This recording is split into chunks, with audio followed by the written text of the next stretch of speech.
evening, sports fans around this big, beautiful blue marble we call Earth in whatever city you may live in. Welcome, everyone, to episode 163 of the VWU Sports Podcast. I'm, of course, the owner and founder of the bar, Mr. Jacob B. You can call me Jake the Snake, JB. Doesn't matter what you call me. Just don't call me late for dinner. I'm being joined, as always, by my bar keeps and co-host, first of all, Mr. Brandon C. Yep, and I hope the God Hagen over here doesn't try any of his shenanigans. Shut up. You never know. And we're also being joined by our other co-host and HNIC, and of course our financial expert, financial backer himself, Mr. C. Carter. Mm-hmm. We're also being joined by our head bouncer himself, Mr. Zach George. Howdy, boys. I'm done eating. I can turn my camera on now. Alrighty then. We're also being joined Howdy, boys. We're also being joined by our regular Hoosier man himself, Mr. Cody Hagan. Who's got I have an announcement to make before we get into this. It's the major one. Shut up. I think I know what it is, but go ahead. I will not, fortunately, be here. I'm not. They're not kicking my ass. They're not kicking my ass out. No, we know what we know what it is. But yes, next week he will not be joining us because of medical issues. Friday morning, I'm getting my wisdom teeth removed, which is 5 wisdom teeth. That's getting removed. 5 wisdom teeth? What, you got a double? Damn. Never heard of 5 wisdom teeth. I know 4. I remember getting 4 of them removed when I was young. I was about to say, where does it say on the critic? And nothing significant was lost. Oh, knock it off. Anyways. So yeah, I won't be here next week. So if anyone wants to hop on here, you can take my place. Oh, yeah, in that case, then he just came in through the door. Well, our savage man himself. Oh boy! Jamal Bedler. Welcome in, Jamal. But yeah, for next week. Are you laughing at my demise, Jamal? Are you laughing at my demise? No, I'm laughing at something else. We're laughing at something else, but Cody, we're gonna wish you a speedy recovery from your wisdom teeth removal procedure. Trust me when I say this, it sucks because all of us have had to do it at one point in our lives. Well, all I gotta say is that it's soft foods, ice cream, and soups. No, for one, they told me what I could eat. It's chicken noodle soup, yogurt, macaroni and cheese, and pudding. That's it. So exactly what he said. Soft foods. I can't eat ice cream because I don't want to take my job. Yeah, you don't want to eat. You don't want to eat anything cold. Well, fair enough. The nerves. So let me just put this way: when Cody returns, he sounds a little bit dumber than usual. We know what happened. Yeah. Well, no, I'm gonna be back probably the following Tuesday, the second week of March. Well, nonetheless, we'll see. We wish you a speedy recovery once the procedure gets done. Anyway, we got a lot to talk about on today, the 25th of February to 2025. It is the last Tuesday of the month of love. That is February, which means the month of madness is coming up next week. So we got a lot to talk about. Let's get this show underway, gentlemen. Absolutely. Let's go ahead and hit the diamond.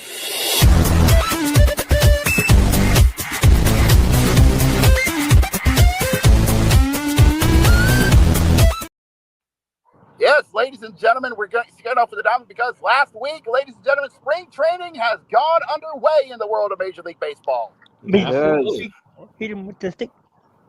Anyway, first and foremost, gentlemen, that's a lot to cover in the baseball world. First and foremost, the MLB and ESPN are heading for a messy divorce. Uh-oh. Yeah, it is a messy divorce because ESPN has decided to part ways from Major League Baseball.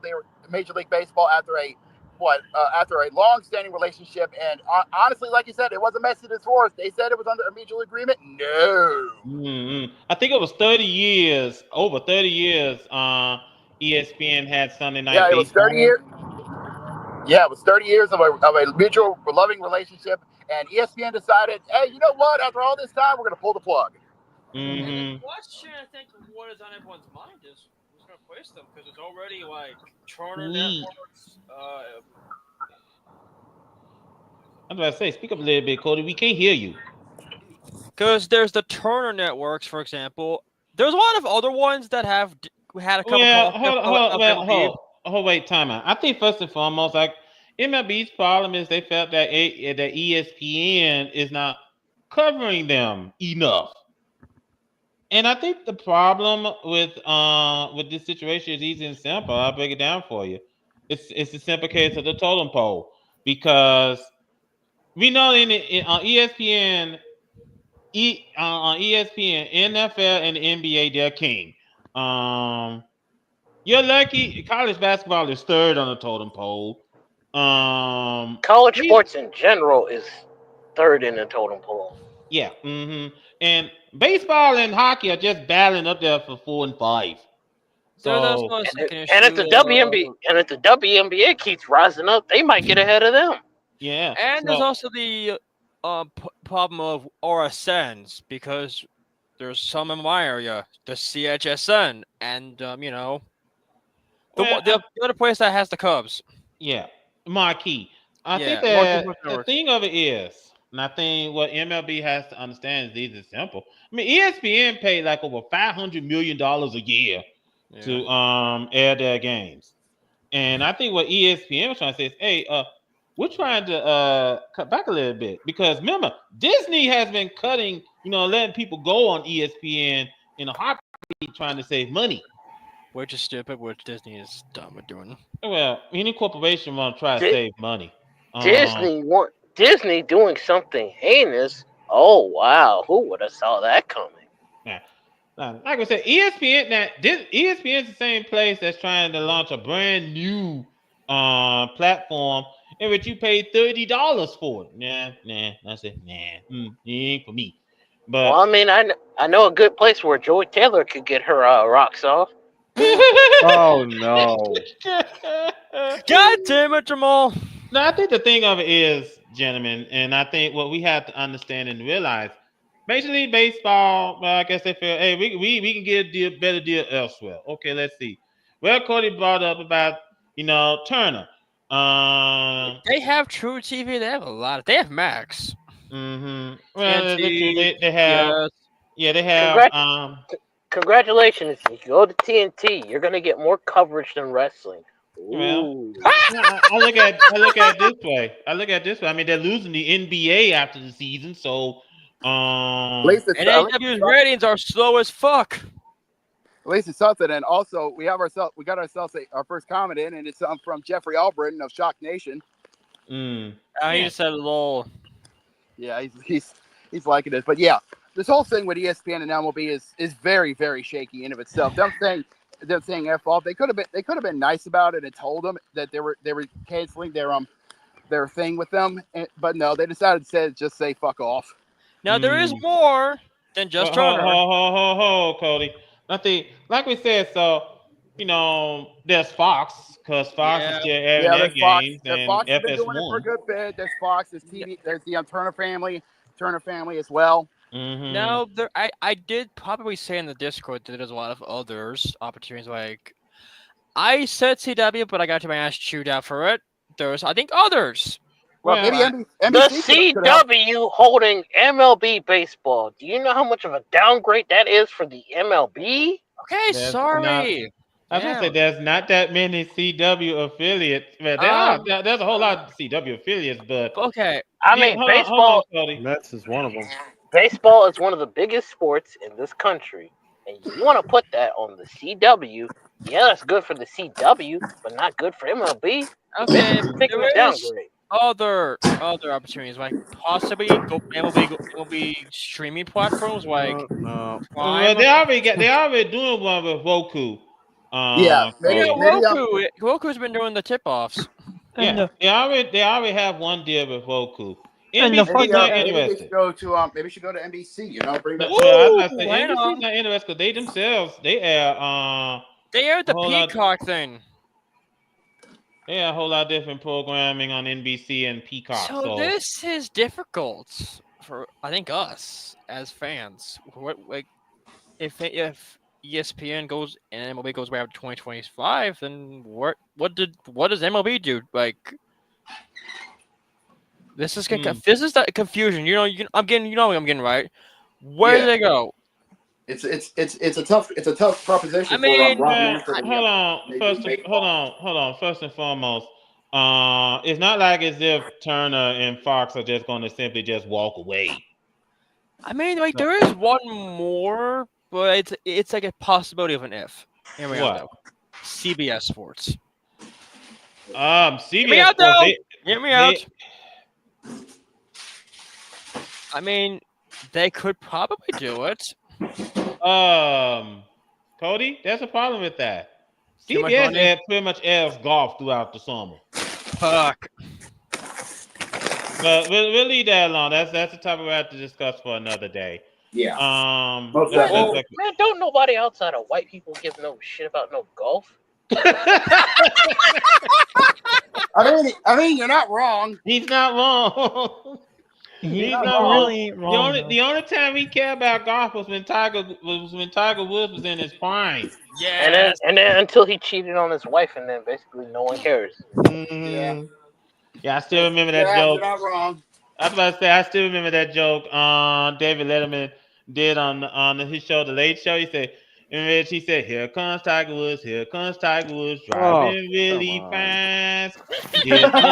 I remember that. And then they said, "Here comes his wife with a tire iron trying to clobber his ass." So Yeah, I remember that. And also, South Park did a joke like that with Tiger Woods PGA Tour. yeah, But it's not that. We also have spring training. well, we'll get to that shortly. First and foremost, Wade Boggs announced that he is cancer free. Yeah. Yeah. That's awesome. Congratulations to Wade Boggs. Yep. So he is cancer free. That is great news. Wade Boggs, probably one of the best. How old is he? I think Wade Boggs. I'm trying to think. Wade Boggs. I know he used to play for the Red Sox. He played for Boston, yeah. He also played with the Yankees. So speaking of Yankees, we'll get to the Yankees shortly because the Yankees have stepped into the 21st century. there's two news about them. Hold on, Cody. Hold on. Yeah. Oh, he also played with Tampa too. Shit. Now, first and foremost, Yankees are stepping out into the 21st century. First of all, they lift up the ban on facial hair. Yeah. Yankees players. Finally. Yeah, they can now have beards. They can now have beards now. Oh, trust me. When I heard the news, I've been seeing a lot of memes on Instagram. What? Hold no. Pause this entire thing. Oh. A ban on facial hair? Yup. Blame George Steinbrenner. Oh shit! Jamal's going red. Jamal, hold your fucking seats, folks. No. I think the thing of it is, like we said, they're stepping into the 21st century. I think the Yankees are pretty much saying, well, everyone's changing along with the times. We might as well go ahead and do the same. Oh, wow. Facial hair is so bad for the baseball. Ooh, it's going to stop me from hitting a home run. Ooh. Fucking stupid-ass, unserious-ass fucking franchise. Got 27 got 27 goddamn World Series, and half of those shits belong to Babe Ruth. Kiss my black ass. What's here? Yeah, that's the way. Hey, there he is. How you doing? How's it work? Yep. And also, it's not the only thing they're changing. They're also Yeah, changing their music as well. Something? Speaking of being unserious, they're not gonna play. We're not gonna play Frank Sinatra after they lose. Huh? No. Well, actually, They not typically are. the song you're thinking. They're going to play a different Frank Sinatra song. What song are they going to play? They're going to play That's Life. They're going to play That's Life when they lose. Oh, dear. Oh, Lord. Yeah. So whenever the Yankees win, they're going to play. Hold yeah, on. here's Time out. Time out. I just want to point this out. Nothing drives their fans to the bottle like the song That's Life. Great job. The previous song was New York. Here's how it works. Whenever the Yankees win, they'll play New York. But whenever they lose, they'll play That's Life. Which one you want? Yeah, and interesting choice of songs. I thought they probably might go for "I Did It My Way," but again, that wouldn't be a good song Hey, for Carter, a team losing before the we game. move on, is there an update on Tampa Bay's? Actually, there is. Yeah, there is. There is an update on the whole situation. Actually, Yeah, I was about to say. Brody Brazil posted a video a couple of days ago about the team probably being for sale. Yeah. I was saying what's gonna happen to the arena, but okay then. Yeah, well, here's the thing. there's a potential for sales sign because the Rays at this rate, they're really dragging their feet because they had to have some kind of deal in place. The Rays had to agree to it, and they have until the end of March to say, yeah, we're gonna go ahead, let's do it, let's go for it, let's get this deal done. But unfortunately, they're dragging their feet. Or better yet, they're dragging their heels. Yeah, they're dragging their heels. Thank you. No, they're being stubborn as fuck. Well, that's what it means. That's what Simplify, they're being dragged through the mud. Okay, plain. And I think the thing of it is if you don't have the funds to build a new stadium, just say it. Just admit it. No, just come on out and just say it. We don't have the funds. Yeah, just a minute, and we can move the team back to Charlotte. Will you let me finish? Oh. Now, just come out and just say it. We thought we had the funds, but this delay pushed us back a little bit further. And because of this delay, thanks to Hurricane Milton, we don't have the funds to build a brand new stadium. Now, if they let the deadline pass, not only does the stadium deal die, but also their rights to that property also goes away. Now, also, let me also bring this up. Hold on. Let me also bring this up because when I was listening to Brody Brazil, one of the things he said was that there was going to be some new owners coming in, and Stu Steinberg, I know I mispronounced his name, is willing to sell the team for $2 billion. What's his name, CB? And I'll probably say it. Stu Steinberg, the owner of the Tampa Bay Rays. Okay. Now, so I think the thing of it is that if you're Tampa, if you're a Rays fan, it's gonna be a very long season for you. We'll make sure to stock up on the liquor for you. Also, I don't know if I've been seeing this all across social media, about people speculating that if Rob Manfred ever does decide to pull the plug to hit the green light on expansions, that there's been that people have been speculating on possible cities to earn the green light. Three of the big ones were Vancouver, British Columbia, Canada, Charlotte, North Carolina, yes, and Nashville, Tennessee. Doesn't Tennessee already have a baseball team? Am I wrong? No, they have a minor league team. They have a minor league team. Nashville Sound.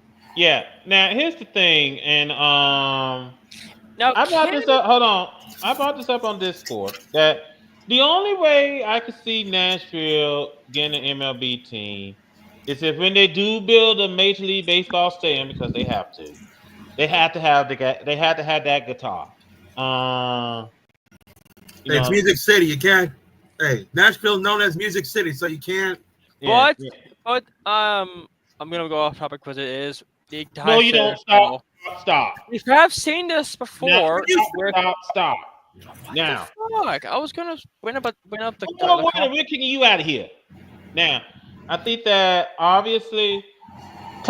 Technically, that's my call, but okay. Now, I think that obviously, before we talk about expansion, let's make sure the Rays and the A's have a home. Fair enough. Good news is on the A's. Groundwork is starting to get broken up over in Las Vegas as the site, which was the former home of the Tropicana Hotel, has been demolished. So they are doing the cleanup over there. So progress is being made for their stadium. That's good. So they just had to play the next 2-3 years in Sacramento. Tampa is a different story, so there's no telling what's going to happen. So wait, Jacob, if they're going to play in Sacramento, shouldn't we name them the Sacramento A's? No, they're just the A's. They're just the A's. Yeah, it is a good name, though, right? They're just the Athletics. There's no city name. They're just the Athletics. Yeah, there's no city. Hold on. You want an iconic object in the Music City? You could do a bullet. Ooh. Okay, we're talking about Nashville. We're not talking about Memphis. We're talking about Nashville. Tennessee is notorious for its special bullets. And also Canada. Like, hang on, if I'm right, doesn't MLB have a Canadian team? Yeah, Toronto. But I was talking about Vancouver. Yeah. If they do have the expansion, Canada would have 2 MLB teams. Well, Canada had 2 MLB. Yeah, with Montreal. But everybody knows that's When was this? When was this? A long time ago? Montreal. Yeah. No, the Bell Center. No, Montreal when they had the Expos. This was before they moved to This was before they moved to Washington. Okay. Yeah, the Montreal Expos. They played at the Olympic Stadium, or the way how they call it, the Big Owl. Because if you seen Olympic Stadium, you will see how it was god awful. Mm-hmm. It was pretty much a train wreck. Now, we do have this video from the Voice of Evan. We are in spring training, and we started spring training then with the worst team in baseball. Ladies and gentlemen, welcome to my series of 30 teams in 30 days, previewing a different team each day as we count down to opening day. We're 30 days away from first pitch, and today we're talking about the Chicago White Sox. Last season in the Windy City was one for the history books, but just not in a good way. Chicago went 41-121, 20 wins less than the previous season, and set the modern era record for most losses in a season. Obviously, they finished last in the AL Central and missed the playoffs for the 3rd straight season. And over the offseason, a couple players left the South Side, like Garrett Crochet to Boston, Mike Soroka to Washington, and Gavin Sheets to San Diego. The White Sox, however, did add a couple pieces. They got Mike Tauchman from the North Side, Martin Perez from San Diego, and Nick Maton from Baltimore. MLB Pipeline ranks the White Sox farm system at number 11. They have 6 prospects in the top 100, led by Noah Schultz ranking it at number 16, and Chicago has the 10th pick in the MLB draft. According to RotoChamp, here's the White Sox projected opening day lineup as they take on the Los Angeles Angels. Starting rotation is also included. Feel free to pause.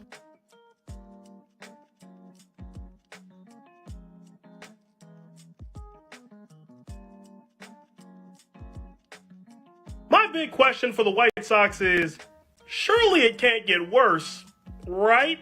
Look, there's no denying, 2024 was bad, to put it lightly. 2025 isn't looking a whole ton better in terms of whether or not this team will make the playoffs, which they won't. But as a quick aside, if I were to go back to February 2024 and tell you the White Sox were the only team in the AL Central that had no chance of making the playoffs, y'all would have sent me to Arkham expeditiously. But back to this squad, no, they won't win a ton of games this year, but maybe that's not the point. Believe it or not, ladies and gentlemen, White Sox fans actually might have something to look forward to. Chicago is the 3rd youngest team in baseball with plenty of youth all up and down the lineup. And they have more prospects from a rapidly improving farm system on the way up. And not to mention the Sox have players like Martin Perez and the star of the show, Luis Robert, who can be flipped at the deadline for more prospects. Yeah, 2025 might be tough on the South Side, but make no mistake, brighter days are ahead. My White Sox hot take is Luis Robert is the biggest trade of the deadline. Vegas sets the White Sox win line at 54.5, and for my first prediction, I'm going to take the under. Where are all my White Sox fans at? Sound off in the comments. 54-108. Jeez. What do you think? What do you think? You're going to win more or less? Jeez. I'm expecting less, but don't be surprised if they get at least 60 games. I feel like they can top themselves with one more loss. Wait a minute. You expecting to hit rock bottom again? Listen, you know what the tree says about rock bottom? Don't say you've hit rock bottom. You can only go lower from here. That is true. You can only, you can only dig deeper. Now, one other thing, I do want to point this out, right? Yesterday, as I was getting some from a pizzeria over here, I saw someone with a Dodgers cap on. And I was talking to this guy for a little bit, and I told him that I believe that the Dodgers can easily make it back to the playoffs, and they can easily make it back to the World Series. Them winning it, I don't know. Well, believe it or not, the guys in Vegas think that as well, because I told the future odds from the guys in Vegas. Hold on, let me pull it up. I gotta get it up for Yahoo Sports. But you might want, hold on, Jacob. You might want to get through eating. Yeah, don't eat with your mouth full, Bob. Don't talk with your mouth full. But yeah, I saw the odds from Vegas from BetMGM. And they actually predict that the Dodgers are going to go back-to-back with a plus 240 to the Dodgers, with the Yankees right behind with a plus 800. Oh. Now, I could give you one thing. I could give you one thing to look out for. This might kind of shock you a little bit, and this is because there's this video I saw and talk about Orioles magic. Baltimore. I mean, I'm not gonna lie. They show promise in the regular season. They lost in the playoffs to the Royals. I think that Baltimore is continuing to learn and grow. Maybe this will be the year they finally get out of the wild card series. So there's also one other team that we also need to watch out for. And I pray to God that this curse doesn't come back again. The Mets. Oh, most definitely. With those all-season splurges, yeah. Hey, wait a minute. We gotta believe her. No, we don't. He's not believing. Hey, he's not believing them yet. Not yet. I still don't trust them. He still thinks they're frauds. He's holding back. He's holding back. Yeah, Jose just want to make sure they know Tamel's coming in his direction. I still believe that Lopez is around the corner, like, okay? I still believe they're like that. Yeah, it kind of reminded me of that meme. Guy standing at the side of the tree shape, rubbing his hands together. The fact that you're actually giving them optimism fully does not dissuade the fact that you actually believe in the bullshit. So I will counteract your bullshit. Fuck out of here. All right. It's either you stick firm to it. All right. Me personally, I'm across my fans and hoping that Milwaukee gets out of the wild card series this year. The Dodgers are still winning until someone convinces me otherwise. Yeah. Fair. Yeah. Fair. All right, then, fellas. Let's go ahead and shift focus from the diamond to the court. Let's go.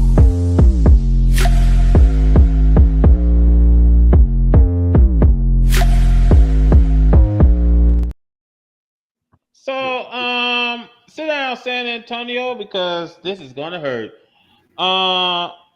Wembanyama is done for the season. Not because here's the thing. It's not because of like a leg injury or any of that. It's something way worse. It's actually due to a blood clot. No less. So, Victor Wembanyama is done for the rest of the season. Yeah, due to a blood clot, and even so much so that Matt Curtin's TikTok that even the injury demon felt bad for me. It was like, take care of your health first, man. Yeah, I mean, I brought this up. Hey, screw the rest of the season. Just hope that he's all right. Now, also, we all know too well, blood clots are no joke. No, they're not fun. Yeah. So, the Spurs are pretty much Why was I muted? I don't know. I was talking about how like racing drivers have had blood clots that had their seasons cut. I know one from 2010. Blood clots are not fun. So Victor Wembanyama, from all of us here, please take care of your health, get through this, and come back next year stronger. Okay. But from what I've seen in the past, blood clots can come back. True. True. Blood clots can also be deadly. Yeah. Yes, if untreated. So I suggest to take very good care of your health and make sure you do everything you can to not have those come at you. Okay. Yeah, because if you end up getting a blood clot like going to your lung, it's game over. Yeah. So good thing they caught it early. They caught it early, so they didn't do that much damage. So at least he's gonna be fine. So shoot. So are we still on baseball? No, basketball. Fuck! I was gonna talk about spring training. Well, hold on. Just talk about spring training, you dope. Now, hold on. I couldn't hear you because I was getting food. Okay, stop. Now, let me go ahead and bring this up because LeBron James is getting sued. Oh, wait, let me guess. Is it something that we cannot talk about here? Oh, no. This is different, Carly. We ain't going to the gutter. At least not yet. Attorneys representing LeBron James and his son, Bonnie, have denied each and every allegations made in a lawsuit filed in October alleging their involvement in a 2022 car crash outside Los Angeles. Ooh. Oh God. Okay, who is it? Okay, who was driving? Who was it? Who was behind the wheel? Well, let's see. This lawsuit was filed by April Armanza Lopez and Kiara Ray McGillen. Claimed that James and his son, now teammates on the LA Lakers, crashed into them in November 2022 on a highway in Little Rock, California. Lopez and McGillen said they suffered undisclosed injuries that require ongoing treatment and that their vehicle was damaged and depreciated. They seek unspecified damages to be determined at trial. In a LA County Superior Court filing on February the 20th, attorneys representing James and Bronny, who was 20, wrote that they deny each and every allegation contained in the complaint and further deny that plaintiffs have been damaged in the sum or sums alleged or any other sum or sums or at all. The filing then listed 14 defenses to points made in the complaint. One defense stated that if Lopez and McGillen suffered any injuries or damages to their vehicle, those damages were caused by persons other than these as answering defendants. In the filing, James' attorney asked for the judge to rule in their favor, including awarding costs incurred because of the lawsuit. The Palmdale Sheriff's Station and the California Highway Patrol told ESPN on Tuesday that they have no report on the alleged crash. Attorneys representing both parties then immediately respond to requests for comment. Okay, then, so let's break this down in layman's terms. Basically, this is a lawsuit thanks to an accident, but no one has any evidence. No one has any reports from said accident. So yeah, something's fishy about this. Something don't pass muster, bro. Something's not adding up. You know, something's not clicking into place here. You know. Yeah. I'm not gonna go as far as saying questions. Yes. Did anyone ask for a license plate number? Yeah. Did they pass it? Did they get information? Was there information passed along or any of that stuff? Because if you're in an accident, you have to do that. Yeah. Or if you don't do that, it's considered a hit and run, and then you're in further legal trouble. Yeah. If you don't have that, what are we doing here? Yeah. And also, shouldn't you notify the authorities if there was an accident? Yeah, that too. Also, they're doing it on the highway. What highway? There's highway in front of tens of thousands of witnesses. You know? Yeah, I'm trying to figure out where's the highway patrol. Where's the CHP? We can't count the highway per se as witnesses because again, look at how fast most cars are moving on the highway. You think you see everything going 60 plus? Ain't not wrong. Ain't not wrong there. Was this around a LA highway? Yeah. Okay. Yes. So what would the law be for a car crash on the highway? What would the charge be? It had to be like somewhere around like a misdemeanor or murder. Okay, first of all, there ain't no murder. There's no murder. It could be a felony. We're not talking about vehicular homicide or no. We're talking about vehicular manslaughter. We're not talking about that. Can we go? These people suing clearly survived, so attempted murder is completely out the window. Okay, so it was an accident. Yeah. Yeah, so I think obviously, is it a possibility to think that they probably might be doing it just to get the money? Yeah. Yep. Yeah. They're just doing it just to squeeze. However, I would like to preface, we don't actually know. We are speculating. Like we said, we're not broadcast journalists by any means, way, shape, or form. We're just speculating. Yeah. Because trust me, anytime somebody says we think this is for this, people will run away with it and think it's a fact, and then oh dear God, we know how shit goes on the internet. Yeah, we're just 6 idiots right here discussing it. So that's pretty much about it. just speculating out of the wazoo of what happened. So Yeah. Speaking of idiots, speaking of jackasses, I would like a brief moment to go ahead and shit on Joel Embiid for the 40th goddamn time again. Yeah, here we go. God damn it, Did bro. someone God have the damn it. news? Did someone have the news? Because there's a reason I'm doing this. Yeah, Now. I think we do. About And I got something funny to talk about when it comes to this. Wait a minute. Are we talking about what's going on with his knee? Yes. He's out with a knee injury again. Let's see. Now his coach said that Oh, wait a minute. I think I know what he's talking about. Because the salary came out for Joel Embiid. Let me see. Besides the point. Yeah.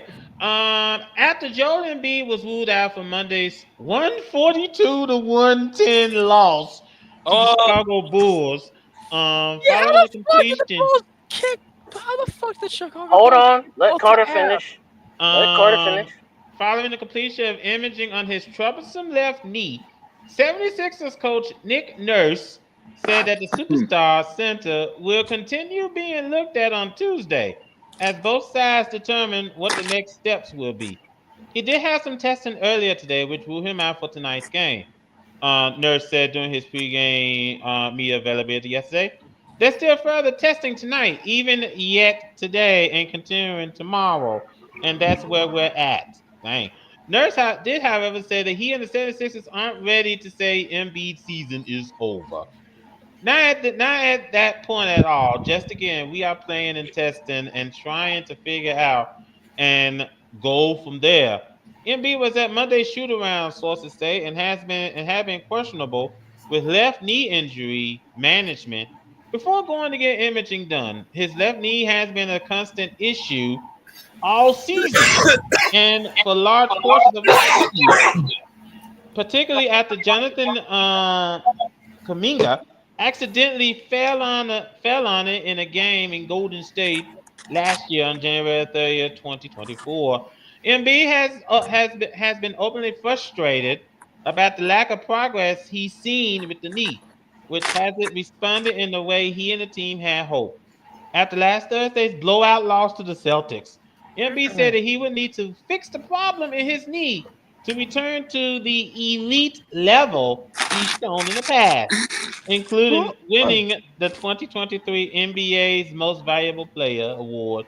All right, stop right there. Stop right there. Stop right there. I believe it's time for me to be very, very nasty to Mr. Embiid. Oh, hold on. There's something funny. Get it out now. Yeah, I want to say something to you. The cap space. Cody. I can't speak.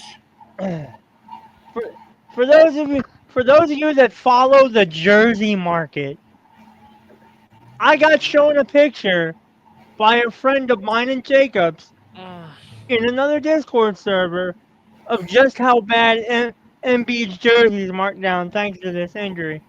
Down from $99.99 to $19.99. $19.99. Yeah, his jersey went down from $100 to $20. 80% off. Yes. If you'd like me to get the picture, I can get the picture. Are they having a going out of business deal? Well, no. Cody, get your point out before I start. I want to talk about the fucking cap space because the motherfucker's going to own 33.6 of the 76ers cap space over the next 4 years. You want to know how much? $248 million. Yeah. Now then, that's actually kind of relevant to what I'm about to get at. So good. You actually provided some use. Now then, I think it's safe to say Joel Embiid is the biggest waste of time in the NBA. What has he really actually done? Seriously, what has he actually done other than prove that he's a big waste of time, money, and energy? This team invested so much money into putting him out there to be their star player, and what has he brought them? What has he brought Nothing. the entire 76ers organization? Not a damn fucking thing. He got an MVP that he got handed to him out of a charity because Kendrick Perkins is a bitch ass nigga who had the nerve to sit here and complain about Jokic. Ooh, how dare Jokic be good but not care? Ooh, shut the fuck up. Every single time I have to hear Joel Embiid is a MVP from 2023, I get annoyed at that fact because honestly, he didn't fucking deserve it. Much like how Lamar and Josh didn't deserve their MVPs either, but we gonna leave that alone. If y'all don't mind, I'm gonna present right quick so y'all can see what the hell I was talking about. Show it to us after Jamal gets through. Yeah, let him finish. Continue. I'm enjoying this. A waste of time, a waste of money, a waste of energy. Not to mention him being kind of a foul heavy, flop heavy fucking merchant. Like, what are we doing here? You spent all that time, all that energy in a dude who cannot deliver anything. He's one of the few MVPs who hasn't even been to a conference championship. And he's an MVP? Really? How? I am tired of Embiid. I am tired of him. I am tired of the injuries, the excuses. I'm tired of all of that shit. He needs to go.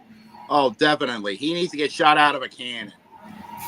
76ers need to let him go and start new with the process because, quite frankly, no one has any right to trust the process with Joel Embiid as your center.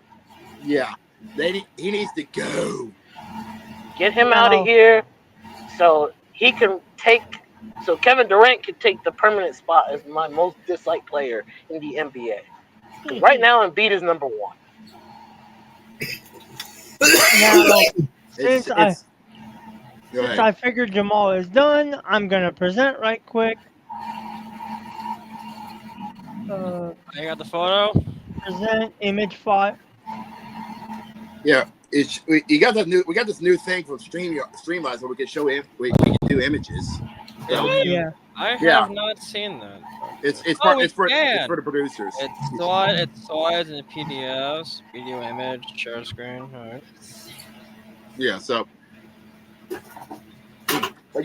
but nonetheless, outside. But while Zach's getting his thing, we do have to say this: we are now past the All-Star break, which means we are now in the nitty and the gritty, and it's not going to be pretty because we are now.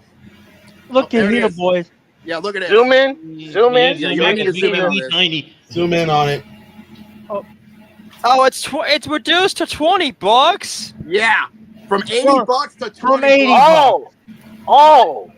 Who would have been surprised at that? It's almost like the guy isn't worth the money you invest in him. I mean, come on, Jamal. Even you gotta find that a little bit funny. Oh no, it's funny, but it's also indicative of how much value he really brings to the team. Quarter of the value. Yeah, enough said. All right, so as I was saying, we are now since we are now past the All-Star break, ladies and gentlemen, we can now officially say this: we are now just under 30 games left in the 2024-2025 NBA season, which means we can now officially do this with our voice from Evan. Evan, what is the playoff picture looking like for the NBA? We're back from the All-Star break, and everybody's got a couple games in, so here's another look at the NBA playoff picture. We start in the Eastern Conference, where as of today, the top two seeds would be the Cleveland Cavaliers and the Boston Celtics. Cleveland and Boston would get the two winners of the play-in tournament. Here's what that looks like. Our 7 versus 8 would be Orlando and Atlanta, with Boston awaiting the winner. And our 9 versus 10, Miami and Chicago. Now back up to the first round, where our 3 versus 6 would be New York and Detroit. And our 4 versus 5, Milwaukee and Indiana. Now we go to the Western Conference, where as of today, our top two seeds would be the Oklahoma City Thunder and the Denver Nuggets. OKC and Denver would get the two winners of their play-in tournament, and here's what that looks like. Our 7 versus 8 would be Minnesota and Dallas, with the winner moving on to face Denver. And our 9 versus 10, Golden State and Sacramento. Now back to the first round, where our 3 versus 6 will be Memphis and LA. And our 4 versus 5, LA and Houston. Think your team's getting in? Let me know in the I am genuinely surprised that the Pacers is still fighting. Hey, you got to All take it. right. ahead, Speaking of this stuff, You're, this is kind of you're, important to what I'm about to get at. you're Go in ahead. with a shout, Cody. You're in No. with a shout, my friend. Yeah, you're tied. You're tied for second for the Central Division with Milwaukee, so you got a chance. Well, Ladies and gentlemen, hold on. First and foremost, Garrick, come on in.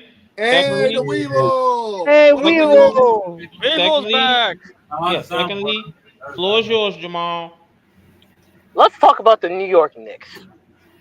Oh, Who I I know think- what this is about. Who I, Oh no. who I think are slowly becoming the paper Fraud. tigers of the NBA. Oh God. Hold on, Cody. Before you start saying frauds, I would like to remind you that the Knicks are 2-1 against you. So you have not much room to say anything. So sit your ass down. So hush. Here's something that's a bit staggering to me. I've heard a lot of talk about the Knicks potentially being this great team. And don't get me wrong, their record is very good. But you know what's the problem? They are 0-3 against two of the best teams in the NBA. The Cavaliers and the Celtics. Mm-hmm. The same Celtics who, mind you, play down to their competition and still beat the Knicks.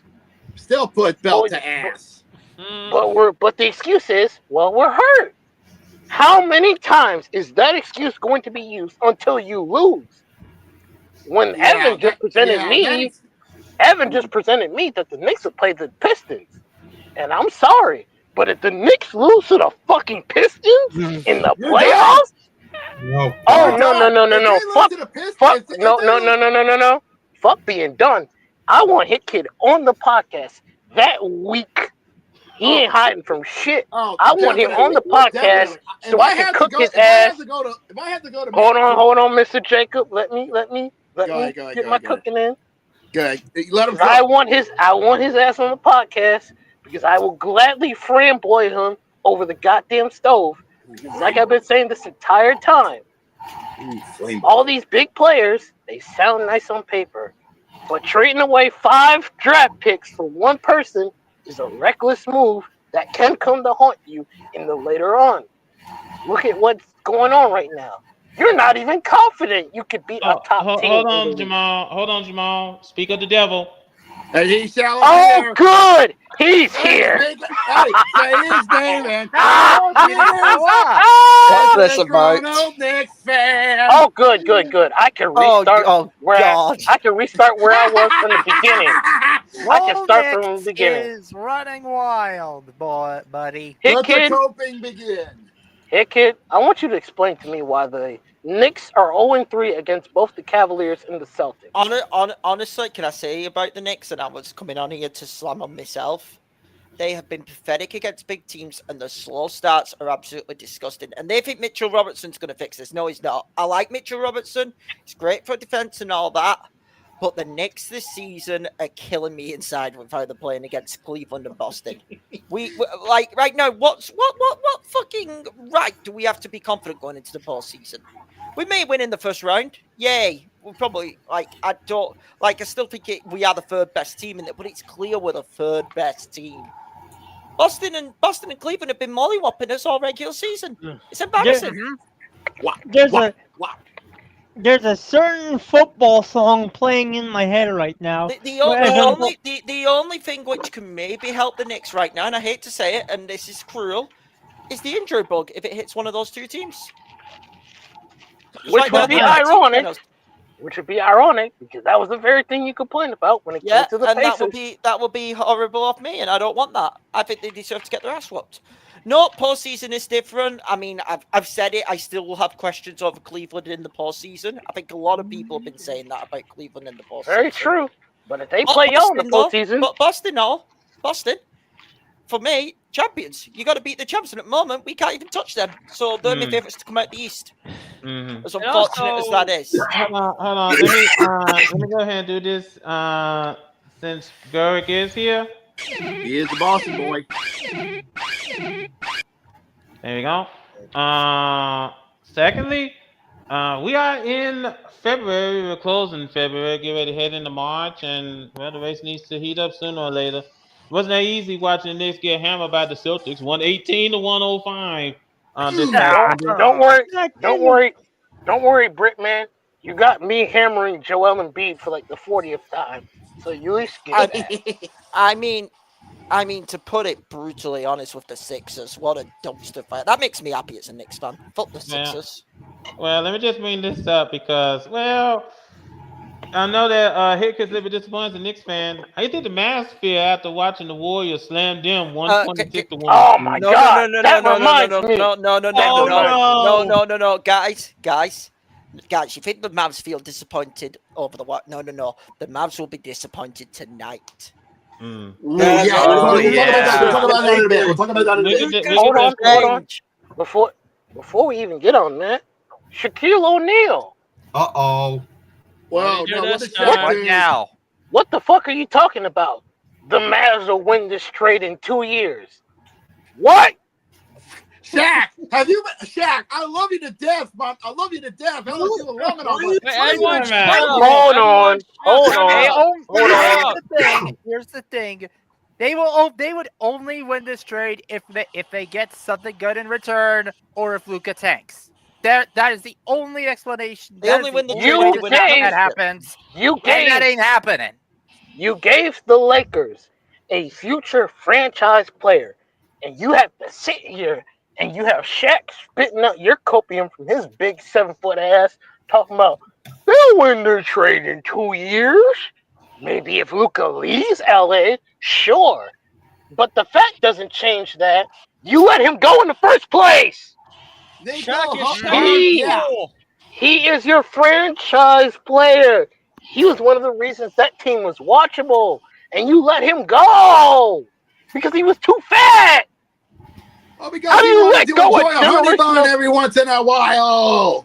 How do you let a generational talent go? This ain't fucking Zion Williamson over in New Orleans wasting people's time and energy. Hello, Jacob. No, I'm fine with that.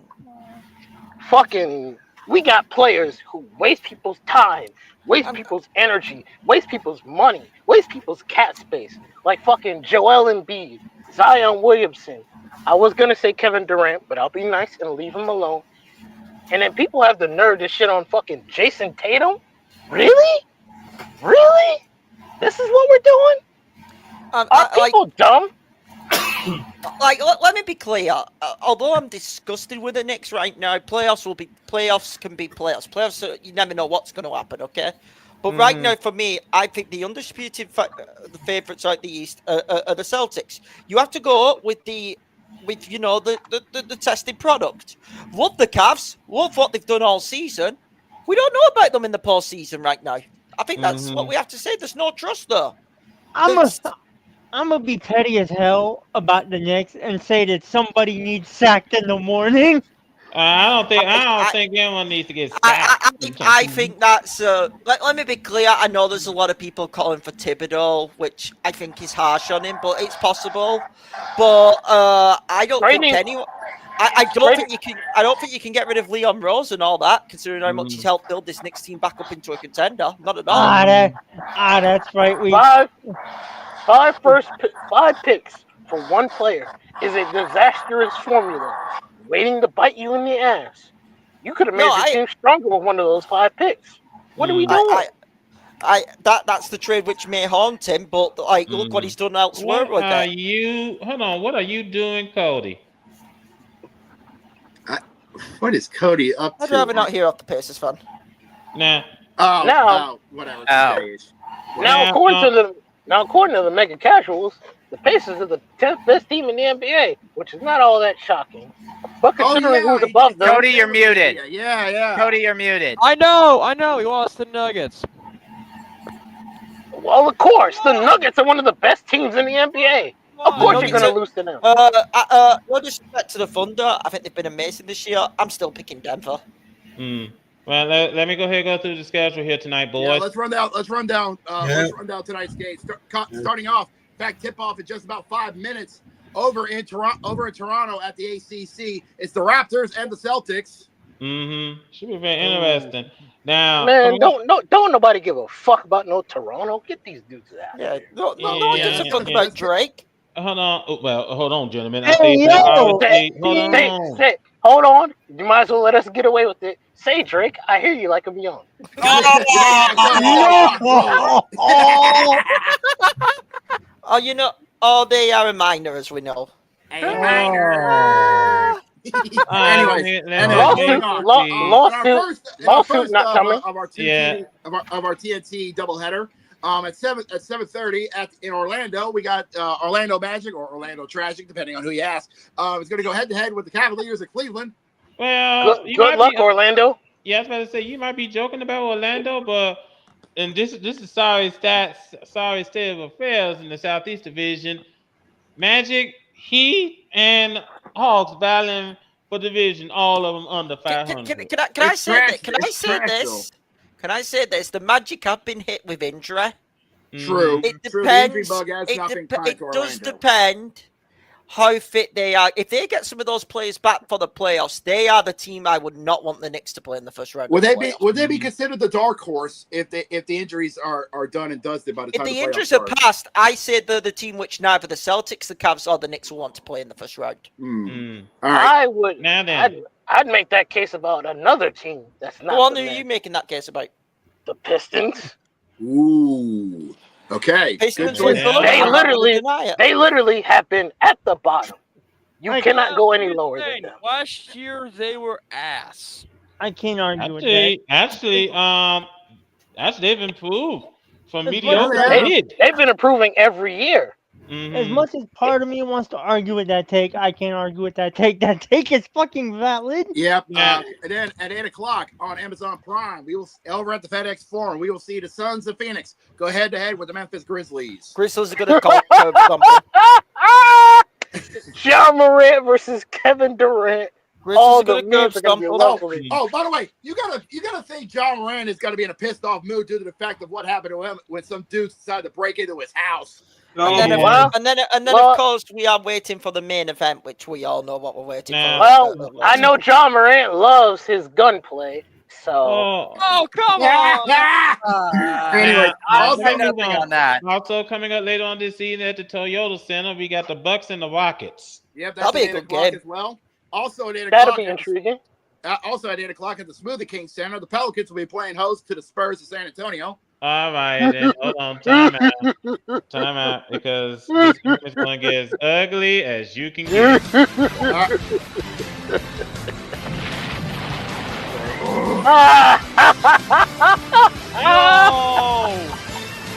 fucking way! A basketball tank ball? Tank? I call it tank garbage.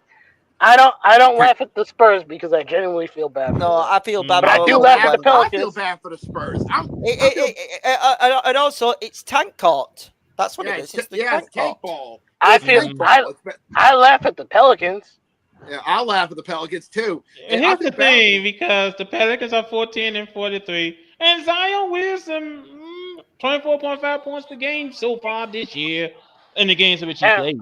And hold on, actually, even better news for the Brit. You know you still run in fucking New York because the Nets lost to the fucking Wizards. Oh yeah, that's always good. Yeah, they did.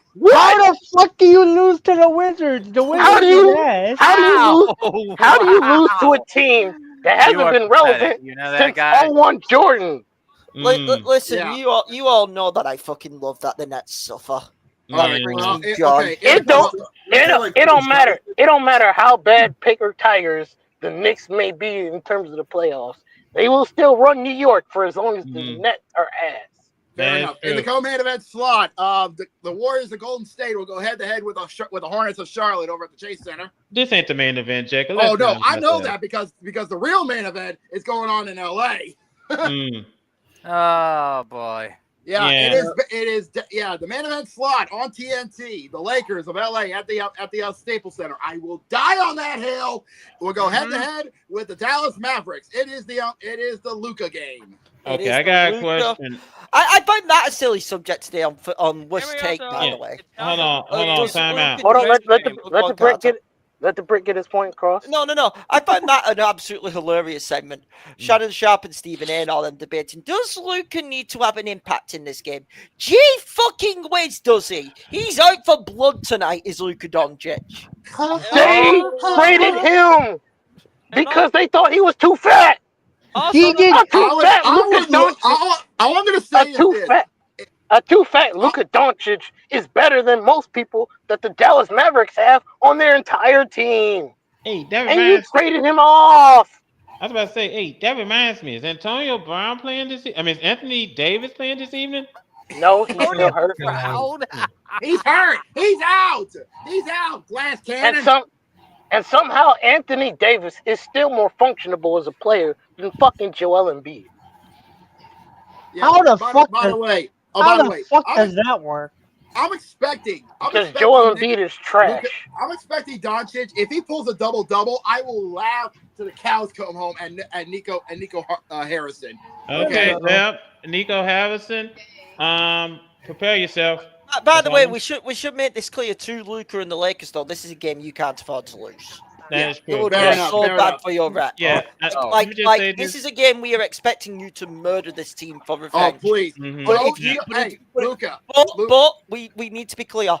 If they lose this game, the press, the media, and even fans should absolutely troll the shit out of the Lakers.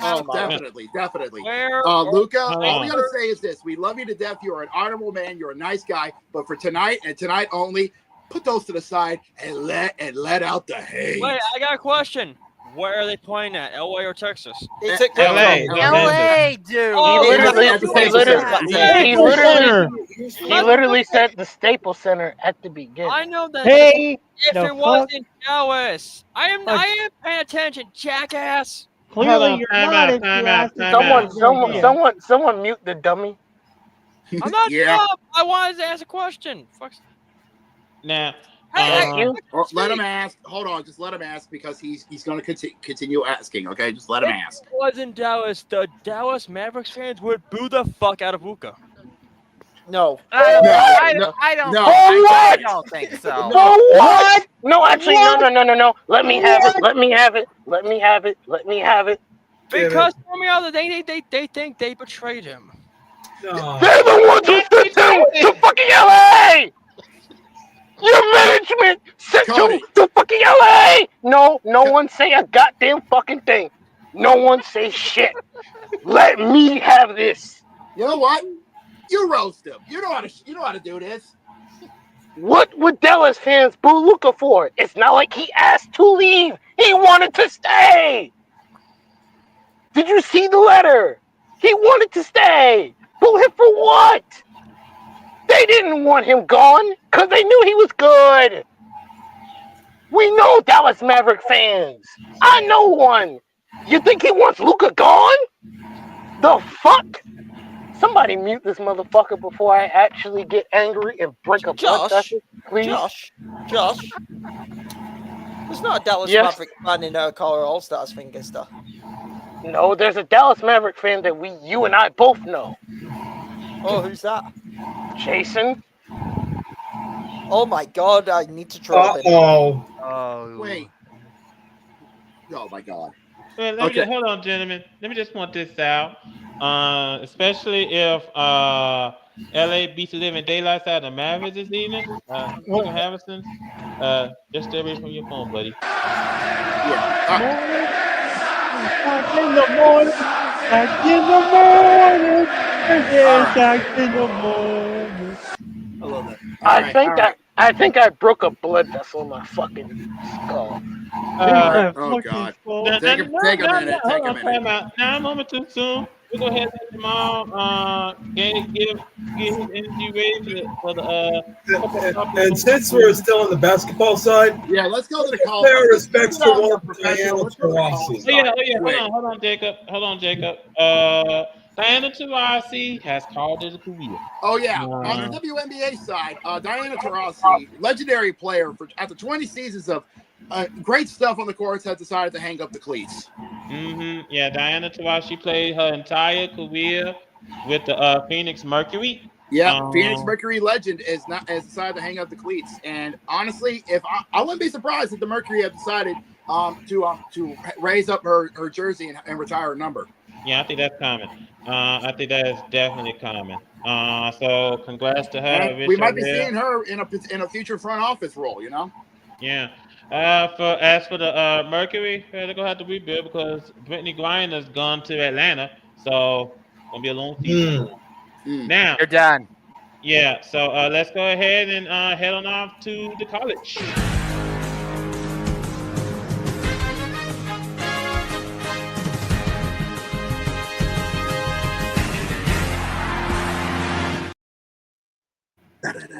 All right. By the way, someone unmute the dope before he gets his pussy hurt.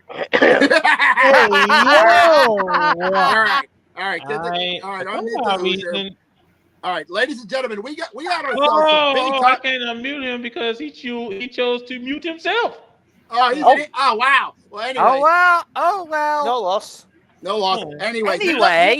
Anyways, well, over the weekend we've had ourselves some great action on the college courses. We are hit the final week. Hold on. I got some news coming in.